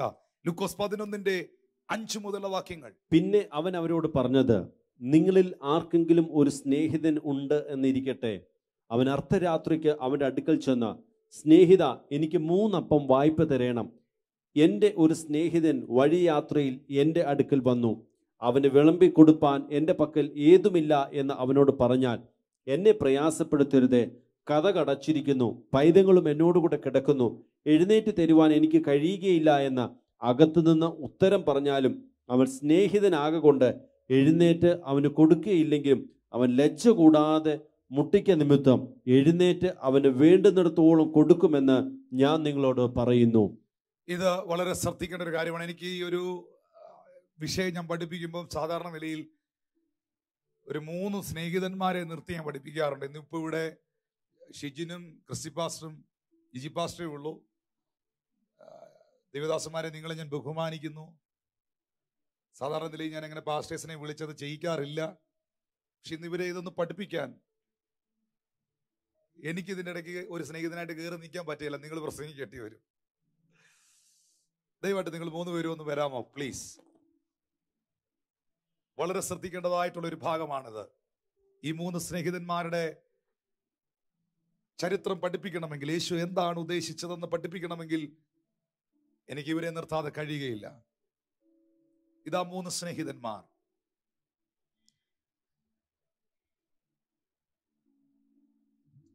ഈ സ്നേഹിതന്റെ പേര് ജിജി മോഹൻ എന്നാണ്. രണ്ടാമത്തെ സ്നേഹിതന്റെ പേര് ക്രിസ്റ്റിൻ എന്നാണ്. മൂന്നാമത്തെ സ്നേഹിതന്റെ പേര് ഷിജിൻ എന്നാണ്. എന്നാൽ യേശു എന്താണ് ഇവിടെ ഉദ്ദേശിച്ചതെന്ന് പറയാം. ശ്രദ്ധയോടെ കേൾക്കുക. ഇതാ ഒരു സ്നേഹിതന്റെ വീട്ടിൽ അർദ്ധരാത്രിയിൽ മറ്റൊരു സ്നേഹിതൻ പ്രതീക്ഷിക്കാത്ത, വിളിക്കാത്ത അതിഥിയായി കടന്നു വരുന്നു. ആ രാത്രിയിൽ ആ സ്നേഹിതന് വിരുന്നുകാരനായി വന്ന, അതിഥിയായി വന്ന സ്നേഹിതന് വലിയ വിശപ്പുണ്ട്. ആ വിശപ്പിനെ ഈ വീട്ടുകാരനായ സ്നേഹിതൻ മനസ്സിലാക്കിയിട്ട് തൻ്റെ പക്കൽ കൊടുക്കുവാൻ അപ്പമില്ലാത്തത് കൊണ്ട്, തൻ്റെ പക്കൽ കൊടുക്കുവാൻ ഭക്ഷണമില്ലാത്തത് കൊണ്ട് ആ സ്നേഹിതന് നൽകുവാൻ കഴിയുന്ന ഒരു സ്നേഹിതനെ അറിയാം. അവന്റെ വീട്ടിലേക്ക് കടന്നു പോകുന്നു. ഇനി ഞാൻ ഈ ഭാഗം പഠിപ്പിക്കേണ്ടതിന്, നിങ്ങൾക്ക് വ്യക്തമാക്കി തരേണ്ടതിന് ഈ 3 സ്നേഹിതന്മാരെ അതിനായിട്ട് നിങ്ങളുടെ മുമ്പിൽ നിർത്തുകയാണ്. ജിജി മോഹൻ എന്ന സ്നേഹിതന്റെ ഭവനത്തിൽ രാത്രിയിൽ പാസ്റ്റർ ക്രിസ്റ്റിൻ എന്ന സ്നേഹിതൻ വരികയാണ്. പാസ്റ്റർ ജിജി മോഹൻ എന്ന ഈ സ്നേഹിതന് പാസ്റ്റർ ക്രിസ്റ്റിൻ എന്ന സ്നേഹിതനെ പരിചയമുണ്ട്, വളരെ സ്നേഹമുണ്ട്, അടുത്ത സ്നേഹിതനാണ്. ഇവിടെ എന്താ ഈ സ്നേഹിതൻ എന്ന് യേശു കർത്താവ് പറയുന്നത്? അങ്ങനെ ഒരു പദം എന്തിനാണ് ഉപയോഗിച്ചത്?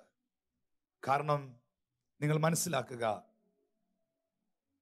സ്നേഹിതന് വേണ്ടി ജീവൻ കൊടുക്കുന്നതിനേക്കാൾ വലിയൊരു സ്നേഹം മറ്റൊന്നില്ല എന്ന് യേശു പഠിപ്പിച്ചു. നല്ലൊരു ഫ്രണ്ട് എന്ന് പറയുന്നത് നമ്മുടെ ജീവിതത്തിലെ നല്ലൊരു ട്രഷറാണ്, നല്ലൊരു നിധിയാണ്, നല്ലൊരു ഫ്രണ്ട്. അബ്രഹാം ദൈവത്തിന്റെ സ്നേഹിതനായിരുന്നു. ഒരു സ്നേഹിതനോട് സംസാരിക്കുന്നത് പോലെ ദൈവം അബ്രഹാമിനോട് സംസാരിച്ചു. ലാസർ യേശുവിന്റെ സ്നേഹിതനായിരുന്നു. അങ്ങനെയാണ് ശിഷ്യന്മാർ യേശുവിനോട് പറഞ്ഞത്, നിന്റെ സ്നേഹിതനായ ലാസർ ദീനമായി കിടക്കുന്നു. ആ ലാസറിനെ യേശു ഉയർപ്പിച്ചു. എല്ലാം മനസ്സ് തുറന്ന് പറയാൻ, എല്ലാം ഉള്ളം തുറന്ന് പറയാൻ ഒരു നല്ല സ്നേഹിതൻ നിങ്ങൾക്കുണ്ട്. അത് യേശുവാണ്. നമ്മുടെ എല്ലാ ഫ്രണ്ട്സിനോടും, നമ്മുടെ എല്ലാ സുഹൃത്തുക്കളോടും നമുക്ക് മനസ്സ് തുറക്കാൻ പറ്റില്ല. അത് പ്രതിസന്ധികൾക്ക് വഴിതിരിക്കും. പക്ഷെ എല്ലാ കാര്യങ്ങളും തുറന്നു പറയാൻ നിങ്ങൾക്കൊരു നല്ല ഫ്രണ്ട് ഉണ്ട്, നല്ലൊരു സ്നേഹിതനുണ്ട്. അത് യേശു ക്രിസ്തുവാണ്. ഹല്ലേലൂയ. ഇതാ പാസ്റ്റർ ജിജി മോഹൻ എന്ന സ്നേഹിതന്റെ ഭവനത്തിൽ പാസ്റ്റർ ക്രിസ്റ്റിൻ എന്ന സ്നേഹിതൻ അർദ്ധരാത്രിയിൽ വരുന്നു. ഈ സമയത്ത് പാസ്റ്റർ ജിജി മോഹൻ എന്ന സ്നേഹിതന്, പാസ്റ്റർ ക്രിസ്റ്റിൻ എന്ന സ്നേഹിതന് കൊടുക്കുവാനുള്ള ഭക്ഷണമില്ല, ഫുഡില്ല. പക്ഷെ അദ്ദേഹത്തിന്റെ വിശപ്പ്, ആവശ്യം താൻ മനസ്സിലാക്കുന്നു. ഈ സമയത്ത് പാസ്റ്റർ ജിജി മോഹൻ എന്ന സ്നേഹിതൻ പാസ്റ്റർ ക്രിസ്റ്റിൻ എന്ന സ്നേഹിതന് വേണ്ടിയിട്ട് ചോദിക്കാനായി മറ്റൊരു സ്നേഹിതന്റെ അടുക്കലേക്ക് പോകുന്നു. ഈ സ്നേഹിതൻ ആരാന്നറിയാമോ? ഈ സ്നേഹിതൻ നൽകുന്ന സ്നേഹിതനാണ്, ചോദിക്കുന്നത് തരുന്ന സ്നേഹിതനാണ്. അപേക്ഷിക്കുന്നവനെ ഉപേക്ഷിക്കാത്ത സ്നേഹിതനാണ്. Can you please say that name? That name is Jesus. അപേക്ഷിച്ചാൽ ഉപേക്ഷിക്കാത്ത സ്നേഹിതൻ ആരാണ്? നിങ്ങൾ ചോദിക്കുന്നതിലും നനയ്ക്കുന്നതിലും അത്യന്തപരമായി നിങ്ങൾക്കായി നൽകുന്ന സ്നേഹിതൻ ആരാണ്? ആ സ്നേഹിതൻ ദൈവമാണ്, യേശുവാണ്. അപ്പോ പാസ്റ്റർ ജിജി മോഹൻ എന്ന സ്നേഹിതൻ നൽകുവാൻ കഴിയുന്ന സ്നേഹിതന്റെ അടുക്കലേക്ക് ചോദിക്കാൻ പോകുന്നു, യാചിക്കാൻ പോകുന്നു. ഇത് കാണുന്ന മാന്യ സഹോദരങ്ങളോടുള്ള എന്റെ ചോദ്യം, ആർക്കു വേണ്ടിയാണ് ജിജി മോഹൻ എന്ന ഈ സ്നേഹിതൻ, ഈ ദൈവദാസൻ നൽകുവാൻ കഴിയുന്ന സ്നേഹിതനോട് ചോദിക്കാൻ പോകുന്നത്? ശ്രദ്ധിക്കേണ്ട ഒരു കാര്യം, ലിസൺ ടു മീ. തന്റെ ആവശ്യത്തിന് വേണ്ടിയല്ല, തന്റെ വിശപ്പടക്കാൻ വേണ്ടിയല്ല, തന്റെ പ്രശ്നം പരിഹരിക്കാൻ വേണ്ടിയല്ല. തന്റെ പ്രശ്നം പരിഹരിച്ചവനാണ് ഈ നൽകുന്ന സ്നേഹിതൻ. തന്റെ ആവശ്യം നടത്തിയവനാണ് ഈ നൽകുന്ന സ്നേഹിതൻ. അത് തനിക്കറിയാം. നിങ്ങളെ വിടിവിച്ചവനെ നിങ്ങൾക്കറിയാം. നിങ്ങളുടെ പ്രാർത്ഥനയ്ക്ക് മറുപടി തന്നവനെ നിങ്ങൾക്കറിയാം. നിങ്ങളുടെ പ്രതിസന്ധിയിൽ നിങ്ങളെ ഉപേക്ഷിക്കാത്ത കർത്താവിനെ നിങ്ങൾക്കറിയാം. ആ നൽകുവാൻ കഴിയുന്ന സ്നേഹിതനോട് ചോദിക്കാൻ പോകുന്നു തന്റെ മറ്റൊരു സ്നേഹിതനായി. ഇവിടെ ഇദ്ദേഹം ചോദിക്കുന്നത്, പ്രാർത്ഥിക്കുന്നത് തന്റെ വിശപ്പടങ്ങാനല്ല, തനിക്ക് വേണ്ടിയിട്ടല്ല, വിശക്കുന്ന ആവശ്യക്കാരന് വേണ്ടിയിട്ട്. നമ്മുടെ നാട്ടിൽ ഒത്തിരി ആവശ്യക്കാരുണ്ട് കേട്ടോ. ഒത്തിരി പ്രതിസന്ധികൾ അനുഭവിക്കുന്നവരുണ്ട്, ഒത്തിരി കഷ്ടതകൾ അനുഭവിക്കുന്നവരുണ്ട്. ഞാൻ ഇന്നലെ രാത്രി പോലും ചിലർക്ക് വേണ്ടി പ്രാർത്ഥിക്കുന്ന, ടെലിഫോണിലൂടെ പ്രാർത്ഥിക്കുന്ന സമയത്ത് എനിക്ക് അല്പമല്ലാത്ത പ്രയാസം തോന്നി ചിലരുടെ വിഷയങ്ങൾ കേട്ടപ്പോൾ. രോഗത്തിലും ദുഃഖത്തിലും ദാരിദ്ര്യത്തിലും പ്രതിസന്ധിയിലും കഷ്ടതകളിലും വലയുന്ന ധാരാളം ആൾക്കാർ ഈ ലോകത്തിലുണ്ട്. യേശുവിടെ പഠിപ്പിക്കുന്ന പ്രാർത്ഥന, എന്നെ അനുഗ്രഹിച്ചോണേ, എന്റെ ഭർത്താവിനെ അനുഗ്രഹിച്ചോണേ, എന്റെ കൊച്ചുങ്ങളെ അനുഗ്രഹിച്ചോണേ, എനിക്ക് വേണ്ടതല്ല ഇനി തന്നോണേ എന്നുള്ളതല്ല യേശുവിടെ പഠിപ്പിക്കുന്നത്. മറ്റൊരാൾക്ക് വേണ്ടി, വിശക്കുന്ന മറ്റൊരുവിന് വേണ്ടി, ആവശ്യക്കാരനായ മറ്റൊരുവിന് വേണ്ടി യാചിക്കുക, ചോദിക്കുക, മുട്ടുക, ഇടിവിൽ നിന്ന് പ്രാർത്ഥിക്കുക. ഇതാണ് യേശുവിടെ ഈ ഒരു ഉപമയിലൂടെ പഠിപ്പിക്കുന്നത്. ജിജി മോഹൻ പാസ്റ്റർ ചോദിക്കാൻ പോകുന്നത് തന്റെ ആവശ്യങ്ങൾക്ക് വേണ്ടിയല്ല, തന്റെ വിശപ്പടക്കുവാൻ വേണ്ടിയല്ല, തന്റെ സ്നേഹിതന്റെ പ്രശ്നം പരിഹരിക്കുവാൻ, തന്റെ സ്നേഹിതന്റെ ആവശ്യം നിർവഹിക്കപ്പെടുവാൻ. ഹല്ലേലൂയ. അർദ്ധരാത്രി ചെന്ന് മുട്ടി, വാതിക്കൽ മുട്ടി. അകത്തുനിന്ന മറുപടി എന്നാന്നറിയാമോ? ഇനി ഇവിടെ എനിക്ക് മനസ്സിലാക്കാൻ പറ്റിയ ഒരു കാര്യം സഹോദരങ്ങളെ, വെളിയിൽ നിന്ന് മുട്ടുകയാണ്. മുട്ടുമ്പോ അകത്തുനിന്നൊരു ശബ്ദം, ഞാനും പൈതങ്ങളും കിടക്കുന്നു, വാതിലടച്ചിരിക്കുന്നു. ഈ പുറത്ത് നിൽക്കുന്ന മനുഷ്യൻ എനിക്ക് 3 അപ്പം തരണം, എന്റെ ഒരു സ്നേഹിതൻ വീട്ടിൽ വന്നിട്ടുണ്ടെന്ന് പറഞ്ഞില്ലേ? അപ്പൊ അകത്ത് കിടക്കുന്ന ആള്, സ്നേഹിതൻ കിടക്കുകയാണ്, കുട്ടികൾ കൂടെ കിടക്കുകയാണ്. പക്ഷേ ഈ വെളിയിൽ നിന്ന് പറയുന്ന ആളിന്റെ സൗണ്ട്, ശബ്ദം എഴുന്നേറ്റ് വന്ന് നോക്കാതെ അകത്ത് കിടന്നുകൊണ്ട് ഐഡന്റിഫൈ ചെയ്യുക. എഴുന്നേറ്റ് വന്ന് നോക്കാതെ അകത്ത് കിടന്നുകൊണ്ട് വിളിക്കുന്നവന്റെ ശബ്ദം, ചോദിക്കുന്നവന്റെ ശബ്ദം തിരിച്ചറിയുക. കാരണം എന്നാണെന്നറിയോ? ഇത് ഡെയിലി കേൾക്കുന്ന വോയിസാ. ഹല്ലേലൂയ. ഇത് ഡെയിലി കേട്ട് പരിചയമുള്ള ശബ്ദം. നിന്റെ പ്രാർത്ഥനയുടെ ശബ്ദം ദൈവത്തിന് പരിചയമുണ്ടോ?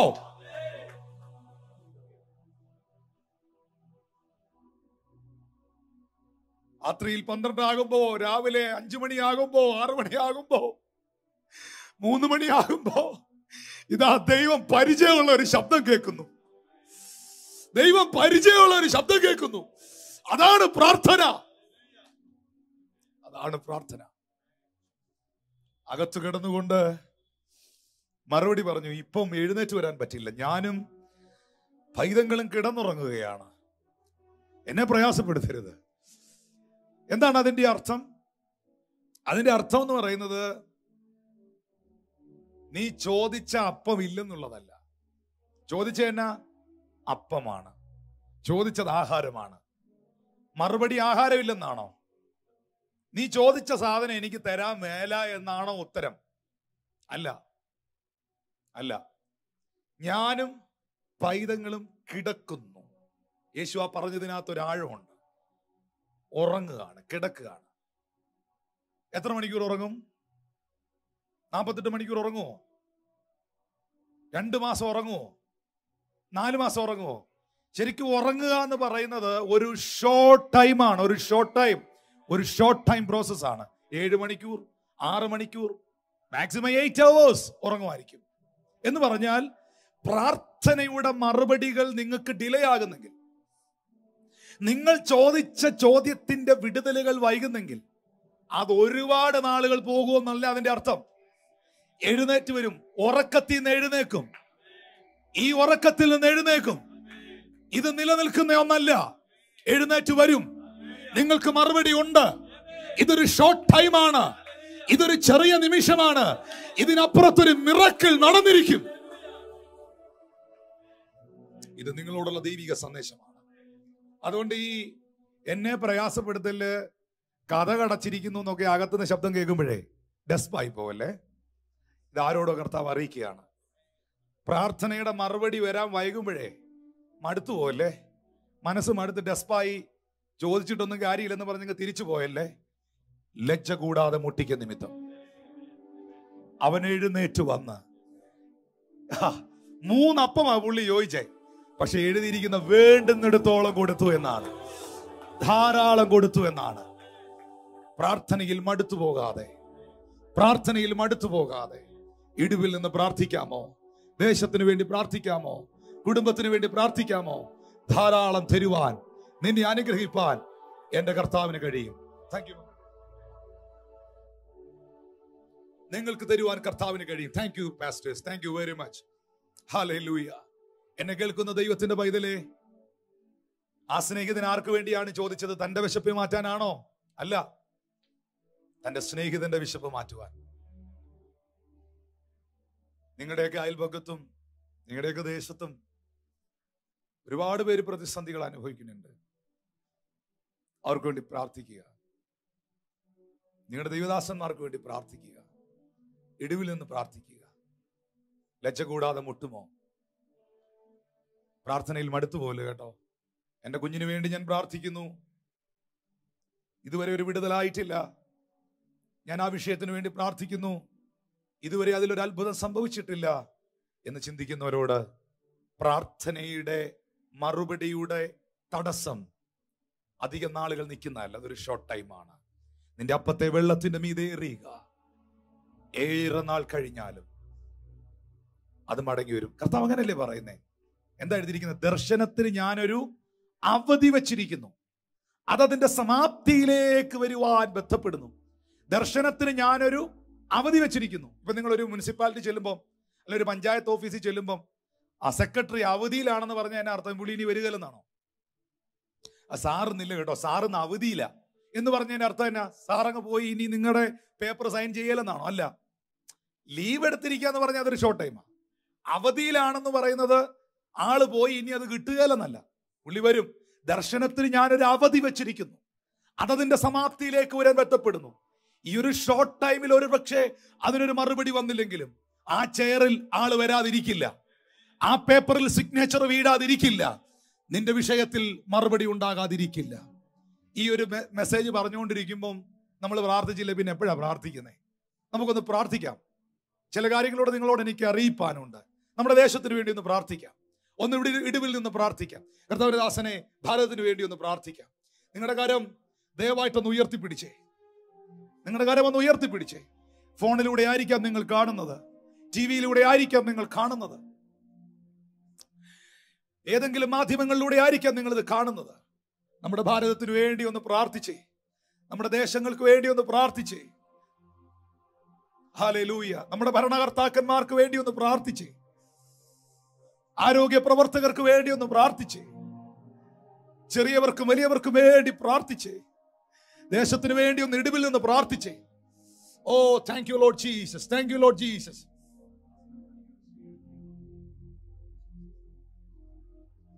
Thank you, Lord. Thank you, Lord. Thank you, Lord. എല്ലാ സംസ്ഥാനങ്ങൾക്ക് വേണ്ടി പ്രാർത്ഥിക്കുന്ന കർത്താവേ, എല്ലാ ജില്ലകൾക്ക് വേണ്ടി പ്രാർത്ഥിക്കുന്നു കർത്താവേ. ഞങ്ങളുടെ ദേശത്തിന് വേണ്ടി പ്രാർത്ഥിക്കുന്നു കർത്താവേ. ഈ ദേശങ്ങളിൽ പ്രവർത്തിക്കുന്ന എല്ലാ മിഷണറിമാർക്ക് വേണ്ടി പ്രാർത്ഥിക്കുന്നു കർത്താവേ. ഇപ്പോൾ ഈ ലൈവ് സർവീസ് കണ്ടുകൊണ്ടിരിക്കുമ്പോൾ ഫോണിന്റെ മുൻപിലും ടിവിയുടെ മുൻപിലും ഒക്കെ കരങ്ങൾ ഉയർത്തി ദേശത്തിന് വേണ്ടി പ്രാർത്ഥിക്കുന്നവർ, ദേശത്തിന് ഉണർവിനായി പ്രാർത്ഥിക്കുന്നവർ, ഞങ്ങൾ ഒരുമനപ്പെട്ട് ഒന്നിച്ച് പ്രാർത്ഥിക്കുമ്പോൾ ഞങ്ങളുടെ ദേശത്തെ സൗഖ്യമാക്കണമേ, ഞങ്ങളുടെ ദേശത്തിൽ സമാധാനത്തെ അയക്കണമേ. ദേശത്തെ നയിക്കുന്ന, രാജ്യത്തെ ഭരിക്കുന്ന ഭരണകർത്താക്കന്മാർക്കായി പ്രാർത്ഥിക്കുന്നു. എല്ലാ ദൈവസഭകൾക്കായി പ്രാർത്ഥിക്കുന്നു. എല്ലാ ദൈവത്തിന്റെ ദാസന്മാർക്കായി പ്രാർത്ഥിക്കുന്നു. എല്ലാ മനുഷ്യർക്കായി പ്രാർത്ഥിക്കുന്നു. ആരും നശിച്ചു പോകല്ലേ, ആരും പാപത്തിൽ മരിക്കല്ലേ. നിന്റെ പ്രവൃത്തി ദേശത്തിന്റെ മേൽ വെളിപ്പെടുത്തണമെന്ന് ഞങ്ങൾ അവിടുത്തോട് പ്രാർത്ഥിക്കുകയാണ്. ദേശത്തിന്റെ കാവൽക്കാരായി ഞങ്ങൾ ഒന്നിച്ച് കൈകളെ ഉയർത്തി ഞങ്ങളുടെ രാജ്യത്തിനും ദേശത്തിനും വേണ്ടി പ്രാർത്ഥിക്കുമ്പോൾ നിന്റെ പ്രവൃത്തി നിന്റെ മേൽ ഉണ്ടാകട്ടെ കർത്താവേ, യേശുവിൻ നാമത്തിൽ തന്നെ. Amen. Thank you so much. കർത്താവ് നിങ്ങളെ സഹായിക്കട്ടെ പ്രിയപ്പെട്ടവരെ. നമ്മുടെ പ്രാർത്ഥനയ്ക്ക് ദൈവം മറുപടികൾ നൽകും. 1, പ്രാർത്ഥന സ്ഥിതികളെ മാറ്റും. 2, പ്രാർത്ഥന രൂപാന്തരപ്പെടുത്തും. 3, ഇടിവിൽ നിന്നുള്ള പ്രാർത്ഥനയ്ക്ക് വലിയ ശക്തിയുണ്ട്. സ്നേഹിതന്റെ ശബ്ദത്തെ തിരിച്ചറിയുന്ന ദൈവം, ആവശ്യബോധത്തിൽ പ്രാർത്ഥിക്കുന്നവന്റെ പ്രാർത്ഥനയ്ക്ക് മറുപടി നൽകുന്ന ദൈവം, ലഭിക്കുമെന്ന ഉറപ്പോടുകൂടെ മുട്ടുന്നവന് വേണ്ടി പ്രവർത്തിക്കുന്ന ദൈവം, മറ്റൊരാൾക്ക് വേണ്ടി ഇടിവിൽ നിന്ന് പ്രാർത്ഥിക്കുന്നവന്റെ വിഷയത്തിന് ചോദിച്ചതിലും നനച്ചതിലും അത്യന്തപരമായി കൊടുക്കുന്ന ദൈവം, നിങ്ങൾ ആർക്കൊക്കെ വേണ്ടി പ്രാർത്ഥിക്കുന്നുവോ, ഏതൊക്കെ വിഷയങ്ങൾക്ക് വേണ്ടി ഇടിവിൽ നിൽക്കുന്നുവോ, അതിനകത്തെല്ലാം ദൈവത്തിന്റെ പ്രവൃത്തി ഉണ്ടാകട്ടെ എന്ന് ഞാൻ പ്രാർത്ഥിക്കുന്നു. എല്ലാ മിഷണറിമാർക്ക് വേണ്ടി ഞാൻ പ്രാർത്ഥിക്കുകയാണ്. എല്ലാ ശുശ്രൂഷകർക്ക് വേണ്ടിയും പ്രാർത്ഥിക്കുകയാണ്. ജാതി മത സഭ ഭേദമന്യേ സകല മനുഷ്യർക്കും വേണ്ടി പ്രാർത്ഥിക്കുന്നു. സുവിശേഷം അറിയിക്കുന്ന എല്ലാവർക്കും വേണ്ടി, പാസ്റ്റേഴ്സിന് വേണ്ടി മാത്രമല്ല, ഉപദേശിമാർക്ക് വേണ്ടി പ്രാർത്ഥിക്കുന്നു, കർത്തൃവേലക്കാർക്ക് വേണ്ടി പ്രാർത്ഥിക്കുന്നു. ഹല്ലേലൂയ. സഭകളെ നയിക്കുന്നവർക്ക് വേണ്ടി പ്രാർത്ഥിക്കുന്നു. യേശുവിന്റെ നാമത്തിൽ പ്രാർത്ഥിക്കുന്നു. യേശുവിന്റെ നാമത്തിൽ വേണ്ടി പ്രാർത്ഥിക്കുന്നു. പട്ടക്കാർക്ക് വേണ്ടി പ്രാർത്ഥിക്കുന്നു. കുടുംബങ്ങൾക്ക് വേണ്ടി പ്രാർത്ഥിക്കുന്നു. ആരും ലജ്ജിച്ചു പോകല്ലേ.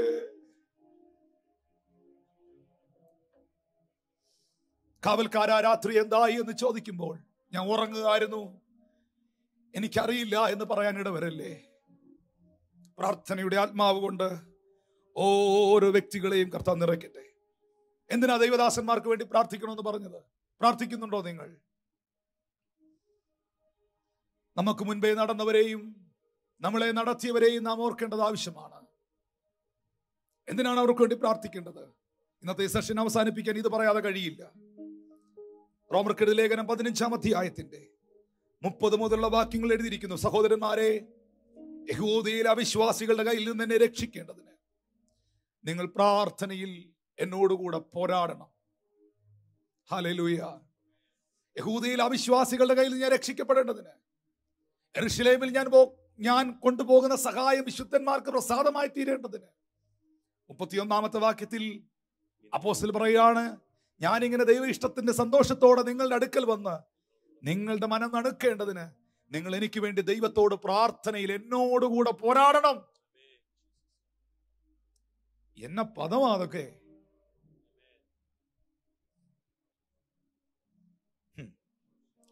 നമുക്ക് ആകെ അറിയാവുന്നത് ബന്ധനം കൂടുവാത്ര ആവിചാരം പോരാട്ടം ഒക്കെയാണ്. അതൊക്കെ മാറ്റിവേ, അതിനെ വിട്ടുകളാതൊക്കെ നിങ്ങളുടെ മൈൻഡിൽ നിന്ന്. നിനക്ക് വിരോധമായി ഉണ്ടാക്കുന്ന യാതൊരു ആയുധം നിനക്ക് വലിക്കുകയില്ല. ആവിചാരം യാക്കോബിനും ലക്ഷണവിദ്യ ഇസ്രായേലിനും പറ്റുകയില്ല. ഞാൻ പറഞ്ഞു ആരാ യാക്കോബെന്ന്. പ്രാർത്ഥനയിൽ മല്ലുപിടിക്കുന്നവന് പറ്റുകയില്ല. അതൊക്കെ മാറ്റിവേ. ഇത് ഓർക്ക്, പ്രാർത്ഥനയിൽ പോരാട്, പ്രാർത്ഥനയിൽ പോരാട്. പൗലോസ് പറയുന്നു, ശക്തമേറിയൊരു വാക്ക്, 3-ാം സ്വർഗത്തോളം എടുക്കപ്പെട്ട മനുഷ്യന്റെ 30-ാമത്തെ വാക്യം എന്നാ ശക്തമെന്ന് പറയും. 3-ാം സ്വർഗത്തോളം എടുക്കപ്പെട്ട മനുഷ്യൻ, വെളിപ്പാടുകളുടെ ആധിക്യമുള്ള മനുഷ്യൻ, ഈടുറ്റ കരുത്തുള്ള ലേഖനങ്ങൾ പുതിയ നിയമസഭയ്ക്ക് നൽകിയ സത്യത്തിൽ വെളിപ്പാടുകളുടെ കലവറയാണ് പൗലോസ്. ആ മനുഷ്യൻ പറയുകയാണ്, അവിശ്വാസികളുടെ കയ്യിൽ നിന്ന് എന്നെ രക്ഷിക്കേണ്ടതിന്. ഒത്തിരി അവിശ്വാസികളുണ്ട് ലോകത്തിൽ. ഇതൊന്നും മനസ്സിലാക്കാൻ പറ്റാത്തവരുണ്ട്.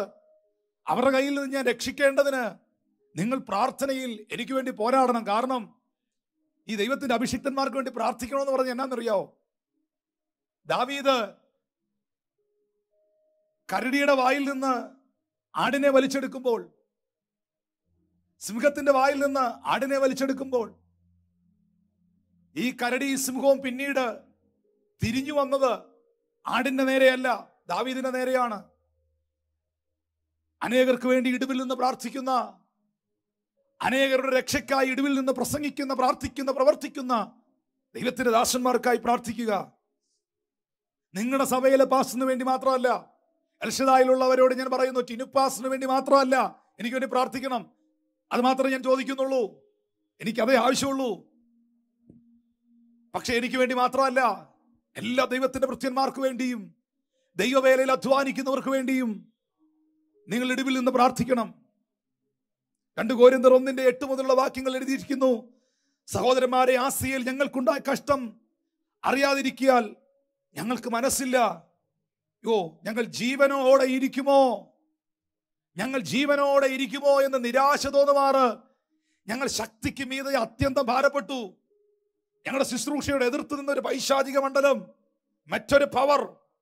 എന്നാൽ താഴേക്ക് വായിക്കുമ്പോൾ അതിന്റെ 9 മുതലുള്ള വാക്യങ്ങളിൽ പൗലോസ് പറയുന്നു, അതെ, ഞങ്ങളിലല്ല മരിച്ചവരെ ഉയർപ്പിക്കുന്ന ദൈവത്തിൽ അത്ര ആശ്രയിപ്പാൻ തക്കവണ്ണം ഞങ്ങളും മരിച്ചു പോകുമെന്ന് ഉള്ളിൽ നിർണയിക്കേണ്ടി വന്നു.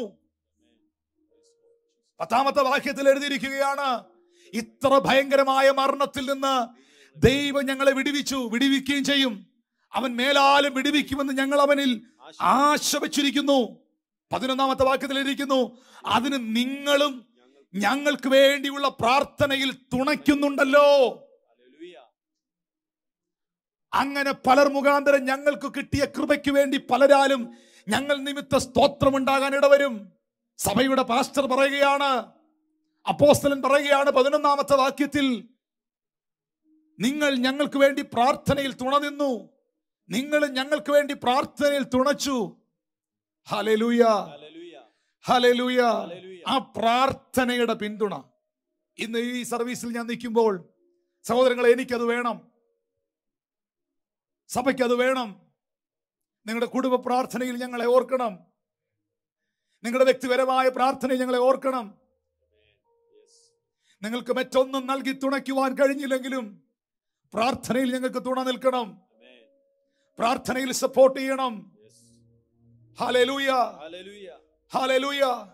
അവിശ്വാസികളും അസൂയക്കാരും അശുദ്ധാത്മ മണ്ഡലങ്ങളും അതിശക്തമായി പോരാടുവാൻ ശ്രമിക്കുമ്പോൾ അതിനു മീതെ നിങ്ങളുടെ പ്രാർത്ഥന കോട്ടയായി നിൽക്കണം.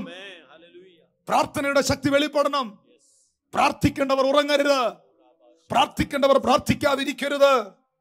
ഫിലിപ്പിയർ 1:19-20 വാക്യങ്ങൾ ഒന്ന് വായിക്കൂ ദൈവദാസനെ വേഗത്തിൽ. ഫിലിപ്പിയർ 1:19-20 വാക്യങ്ങൾ.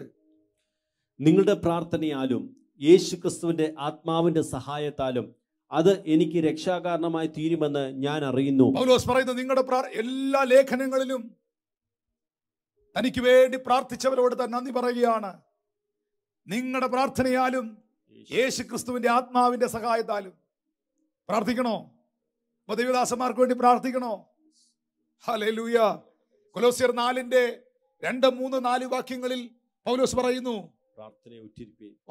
പ്രാർത്ഥനയിൽ ഉറ്റിരിപ്പീൻ, സ്തോത്രത്തോടെ അതിൽ ജാഗരിപ്പീൻ. എനിക്ക് ബന്ധനകാരമായ ക്രിസ്തുവിന്റെ മർമ്മം പ്രസ്താവിപ്പാൻ തക്കോണം ദൈവം ഞങ്ങൾക്ക് വചനത്തിന്റെ വാതിൽ തുറന്നു തരികയും ഞാൻ സംസാരിക്കും വേണ്ടുമണ്ണം അതിനെ വെളിപ്പെടുത്തുകയും ചെയ്യേണ്ടതിന് ഞങ്ങൾക്കും വേണ്ടിയും പ്രാർത്ഥിപ്പീൻ. 14 ലേഖനങ്ങൾ സഭയ്ക്ക് നൽകിയ വിശുദ്ധ ഗ്രന്ഥമായ വേദപുസ്തകത്തിനകത്തുനിന്ന് ഈടുറ്റ കരുത്തുള്ള 14 ലേഖനങ്ങൾ സഭയ്ക്ക് നൽകിയ മനുഷ്യൻ പറയുകയാണ്, ഞങ്ങള് സംസാരിക്കുമ്പോഴേ, വാ തുറന്ന് പ്രസംഗിക്കുമ്പോഴേ ദൈവവചനം വെളിപ്പെട്ടു വരാൻ ഞങ്ങൾക്ക് വേണ്ടി പ്രാർത്ഥിക്കണമെന്ന്. പൗലോസേ, അങ്ങ് പറഞ്ഞ എഴുതി വെച്ച സാധനങ്ങളാണ് ഞങ്ങൾ പ്രസംഗിക്കുന്നേ. അങ്ങ് പറയുകയാണ്, ഞാൻ പ്രസംഗിക്കുമ്പോൾ, ഞാൻ വചനം പറയുമ്പോൾ നിങ്ങൾ എനിക്ക് വേണ്ടി പ്രാർത്ഥിച്ചാലേ അതങ്ങോട്ട് ശോഭിക്കുള്ളത്. ഞങ്ങൾ എന്ത് പറയണം? പ്രിയപ്പെട്ടവരെ, ഒരു ദൈവത്തിന്റെ ദാസൻ വചനം പ്രസംഗിച്ചുകൊണ്ടിരിക്കുമ്പോൾ, ആ വചന ശുശ്രൂഷ നടന്നുകൊണ്ടിരിക്കുമ്പോൾ അത് കേട്ടോണ്ടിരിക്കുന്നവർ ഇങ്ങനെ പ്രാർത്ഥിക്കണം, കർത്താവേ തന്റെ ദാസന് വചനത്തിന്റെ വാതിലുകൾ തുറന്നു കൊടുക്കണമേ, വചനത്തിന്റെ വെളിപ്പാടുകൾ കൊണ്ട് തന്നെ നിറയ്ക്കണമേ, ആ വചനം ഇന്ന് എന്നോട് സംസാരിക്കണമേ എന്ന് നിങ്ങൾ പ്രാർത്ഥിക്കുന്നവരായിരിക്കണം. ഈ സന്ദേശം കേട്ട് നിങ്ങൾ വെറുതെ കളയരുത് പ്രിയപ്പെട്ടവരെ. കാരണം 2 തെസ്സലോനിക്കർക്ക് എഴുതിയ ലേഖനം വേഗത്തിലാന്ന് വായിച്ചോ. 3-ാം അധ്യായം 1, 2, 3 വാക്യങ്ങൾ, 1 മുതൽ 3 വരെ. അതിന്റെ 2-ാമത്തെ വാക്യം ഭയങ്കര ഇമ്പോർട്ടന്റ്, വായിച്ചോ. ഒടുവിൽ സഹോദരന്മാരെ, കർത്താവിന്റെ വചനം നിങ്ങളുടെ അടുക്കൽ എത്തിയതുപോലെ വേഗം വ്യാപിച്ച് മഹത്വപ്പെടുവാനും വല്ലാത്തവരും ദുഷ്ടന്മാരുമായ മനുഷ്യരുടെ കയ്യിൽ നിന്ന് ഞങ്ങളെ വിടുവിക്കപ്പെടുവാനും ഞങ്ങൾക്ക് വേണ്ടി പ്രാർത്ഥിപ്പീൻ. വല്ലാത്തവരും ദുഷ്ടന്മാരുമായ മനുഷ്യരുടെ കയ്യിൽ നിന്ന് ഞങ്ങളെ വിടുവിപ്പാൻ ഞങ്ങൾക്ക് വേണ്ടി പ്രാർത്ഥിപ്പീൻ. പൗലോസ് ഹാൻഡ് കർച്ചീഫ് എടുത്തിട്ട, റൂമാൽ എടുത്തിട്ടാൽ സൗഖ്യം നടക്കും.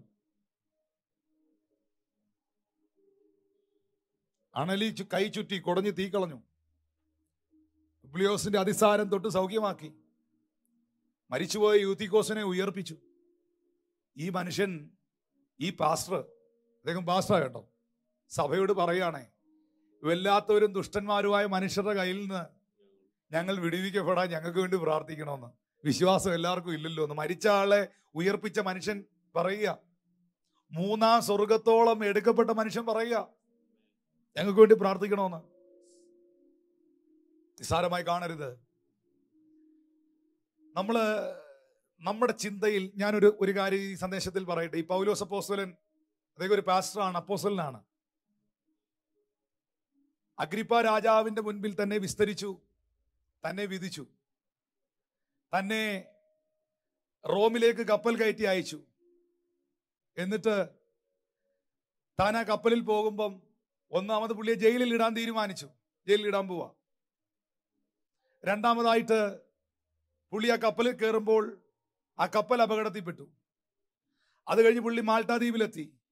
അവിടെ പുള്ളിയുടെ കയ്യിൽ അണലി ചുറ്റി, അതിനെ തീയിൽ കുടഞ്ഞു കളഞ്ഞു. ഇങ്ങനെ ഒന്നിനു പിറകെ ഒന്നായി പ്രശ്നങ്ങൾ അനുഭവിക്കുന്ന ഒരു പൗലോസിനെ നമുക്ക് കാണാം. നമ്മളാണ് എന്നാ പറഞ്ഞേനെ, പാസ്റ്ററിനെ കോടതി വിധിച്ചു. 2 പുള്ളിയെ ജയിലിൽ ഇടാൻ തീരുമാനിച്ചു. ആ ജയിലിലോട്ട് കൊണ്ടുപോകുന്ന വണ്ടി പോകുന്ന വഴിക്ക് അപകടത്തിൽപ്പെട്ടു. അത് കഴിഞ്ഞ് രക്ഷപ്പെട്ട്, വണ്ടിയിൽ നിന്ന് രക്ഷപ്പെട്ട് പുള്ളി ഇരുന്നപ്പോ കയ്യെ കയറി പാമ്പ് ചുറ്റി. ഓ, പുള്ളി ദൈവം കൈവിട്ടെന്നാ തോന്നുന്നേ. അല്ല, ദൈവം കൈവിട്ടതല്ല. പൗലോസേ, നീ അനുഭവിച്ച ഓരോ കഷ്ടതകളും ഉണർവിന് കാരണമായി തീർന്നു, വിടുതലിന് കാരണമായി തീർന്നു. അതുകൊണ്ട് സഹോദരങ്ങളെ, ഇടിവിൽ നിന്ന് പ്രാർത്ഥിക്കുക, ദൈവത്തിന്റെ ദാസന്മാർക്കായി പ്രാർത്ഥിക്കുക, സഭയ്ക്കായി പ്രാർത്ഥിക്കുക, ദേശത്തിനായി പ്രാർത്ഥിക്കുക. പ്രാർത്ഥനയ്ക്ക് നിങ്ങളുടെ സ്ഥിതികളെ മാറ്റാൻ കഴിയും. പ്രാർത്ഥനയ്ക്ക് നിങ്ങളെ രൂപാന്തരപ്പെടുത്തുവാൻ കഴിയും. നമുക്കൊരു നിമിഷം പ്രാർത്ഥിക്കാം. നിങ്ങളായിരിക്കുന്ന സ്ഥാനത്ത് ദൈവകരങ്ങളിലേക്ക് നിങ്ങളെ ഒന്ന് ഏൽപ്പിച്ചു കൊടുത്തേ. യേശുവേ, നിന്റെ ജനത്തെ നിന്റെ കരങ്ങളിലേക്ക് നൽകി തരുകയാണ്.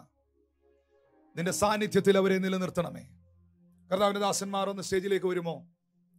ഒരു വാക്കൊന്ന് പ്രാർത്ഥിക്കാമോ? ഇന്ന് ഈ സർവീസിൽ ഞങ്ങളെ വാച്ച് ചെയ്യുന്ന, ഞങ്ങളെ കാണുന്ന എല്ലാ കുടുംബങ്ങൾക്കായും പ്രാർത്ഥിക്കുന്നു.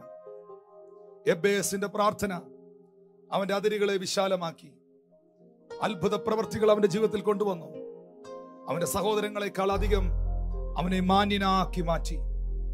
യാബോക്കിന്റെ കടവിലെ യാക്കോബിന്റെ പ്രാർത്ഥന അവന്റെ പേരും പെരുമാറ്റവും മാറ്റി രാജ്യത്തിന്റെ അനുഗ്രഹമാക്കി തീർത്തു. ഇന്ന് എന്നോടൊപ്പം പ്രാർത്ഥിക്കുന്ന, അന്യഭാഷയിൽ പ്രാർത്ഥിച്ചേ, ദൈവകൃപയെ പ്രാർത്ഥിച്ചേ, വിശ്വാസത്തോടെ പ്രാർത്ഥിച്ചേ, പ്രാർത്ഥിക്കുന്ന ഓരോ പ്രിയപ്പെട്ടവരെയും അവിടുത്തെ കരങ്ങളിലേക്ക് നൽകി തരികയാണ്.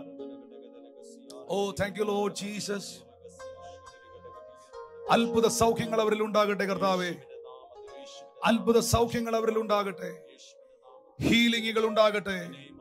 അവർ ചോദിച്ചതിലും നനച്ചതിലും അത്യന്തപരമായ ദൈവപ്രവൃത്തി യേശുവിന്റെ നാമത്തിൽ അവരുടെ ജീവിതത്തിൽ വെളിപ്പെട്ടു വരട്ടെ. ഇന്ന് ലൈവായിട്ട് ഇവർ കണ്ടുകൊണ്ടിരിക്കുമ്പോൾ യേശുവിന്റെ അധികാരമുള്ള നാമത്തിൽ ഒരു മിറക്കിൾ അവരിൽ സംഭവിക്കട്ടെ. എല്ലാ പൈശാചിക മണ്ഡലങ്ങളും തകരട്ടെ. Hallelujah, hallelujah, hallelujah. യേശുവിന്റെ രക്തത്താൽ, യേശുവിന്റെ വചനത്താൽ ഒരു വിടുതൽ ഇവരിൽ സംഭവിക്കട്ടെ. ഇവർ പ്രാർത്ഥിക്കുന്ന പ്രാർത്ഥനയ്ക്ക് ഓരോന്നോരോന്നായി യേശുവിന്റെ നാമത്തിൽ മറുപടി ഉണ്ടാകട്ടെ.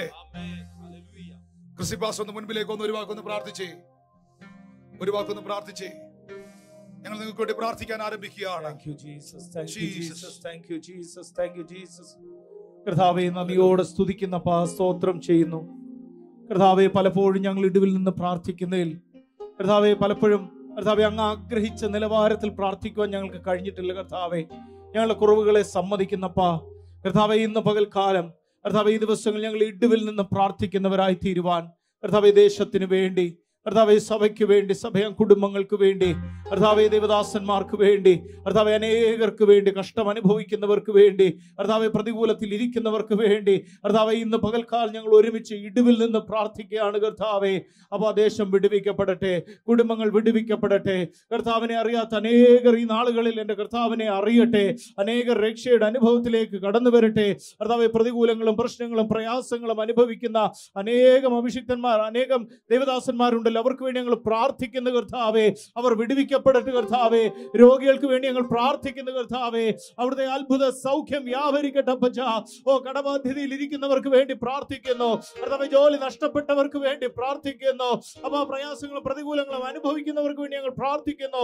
ഞങ്ങൾ ഒരു മനസ്സോടെ പ്രാർത്ഥിക്കുമ്പോൾ വലിയ വിടുതലുകൾ ദേശത്ത് സംഭവിക്കട്ടെ. കർത്താവേ, പരിശുദ്ധാത്മാവിന്റെ വലിയ പ്രവൃത്തി ഇന്ന് പകൽക്കാലം കർത്താവേ, നിന്റെ മക്കളായിരിക്കുന്ന ഭവനങ്ങൾക്കകത്ത് വെളിപ്പെടട്ടെ. തണ്ടിന്മേൽ കൊളുത്തിയ ഒരു ദീപം പോലെ നിന്റെ മക്കളുടെ ഭവനങ്ങൾ ദേശത്തിന്റെ മധ്യത്തിൽ ക്രിസ്തുവിന്റെ പ്രകാശത്തെ പരത്തുന്ന പ്രകാശ ഗോപുരങ്ങളായി മാറട്ടെ. കർത്താവേ, അവിടുത്തെ കരങ്ങളിലോട്ട് ഞങ്ങൾ ഒരുമിച്ച് സമർപ്പിക്കുന്നു. അപ്പൊ ഞങ്ങൾ അഭിഷിക്തന്മാർ ഒരുമിച്ച് ഇന്ന് പകൽക്കാലം കർത്താവ് ഞങ്ങളെ കണ്ടുകൊണ്ടിരിക്കുന്ന എല്ലാ ദൈവജനത്തിനു വേണ്ടിയും പ്രാർത്ഥിക്കുന്നു.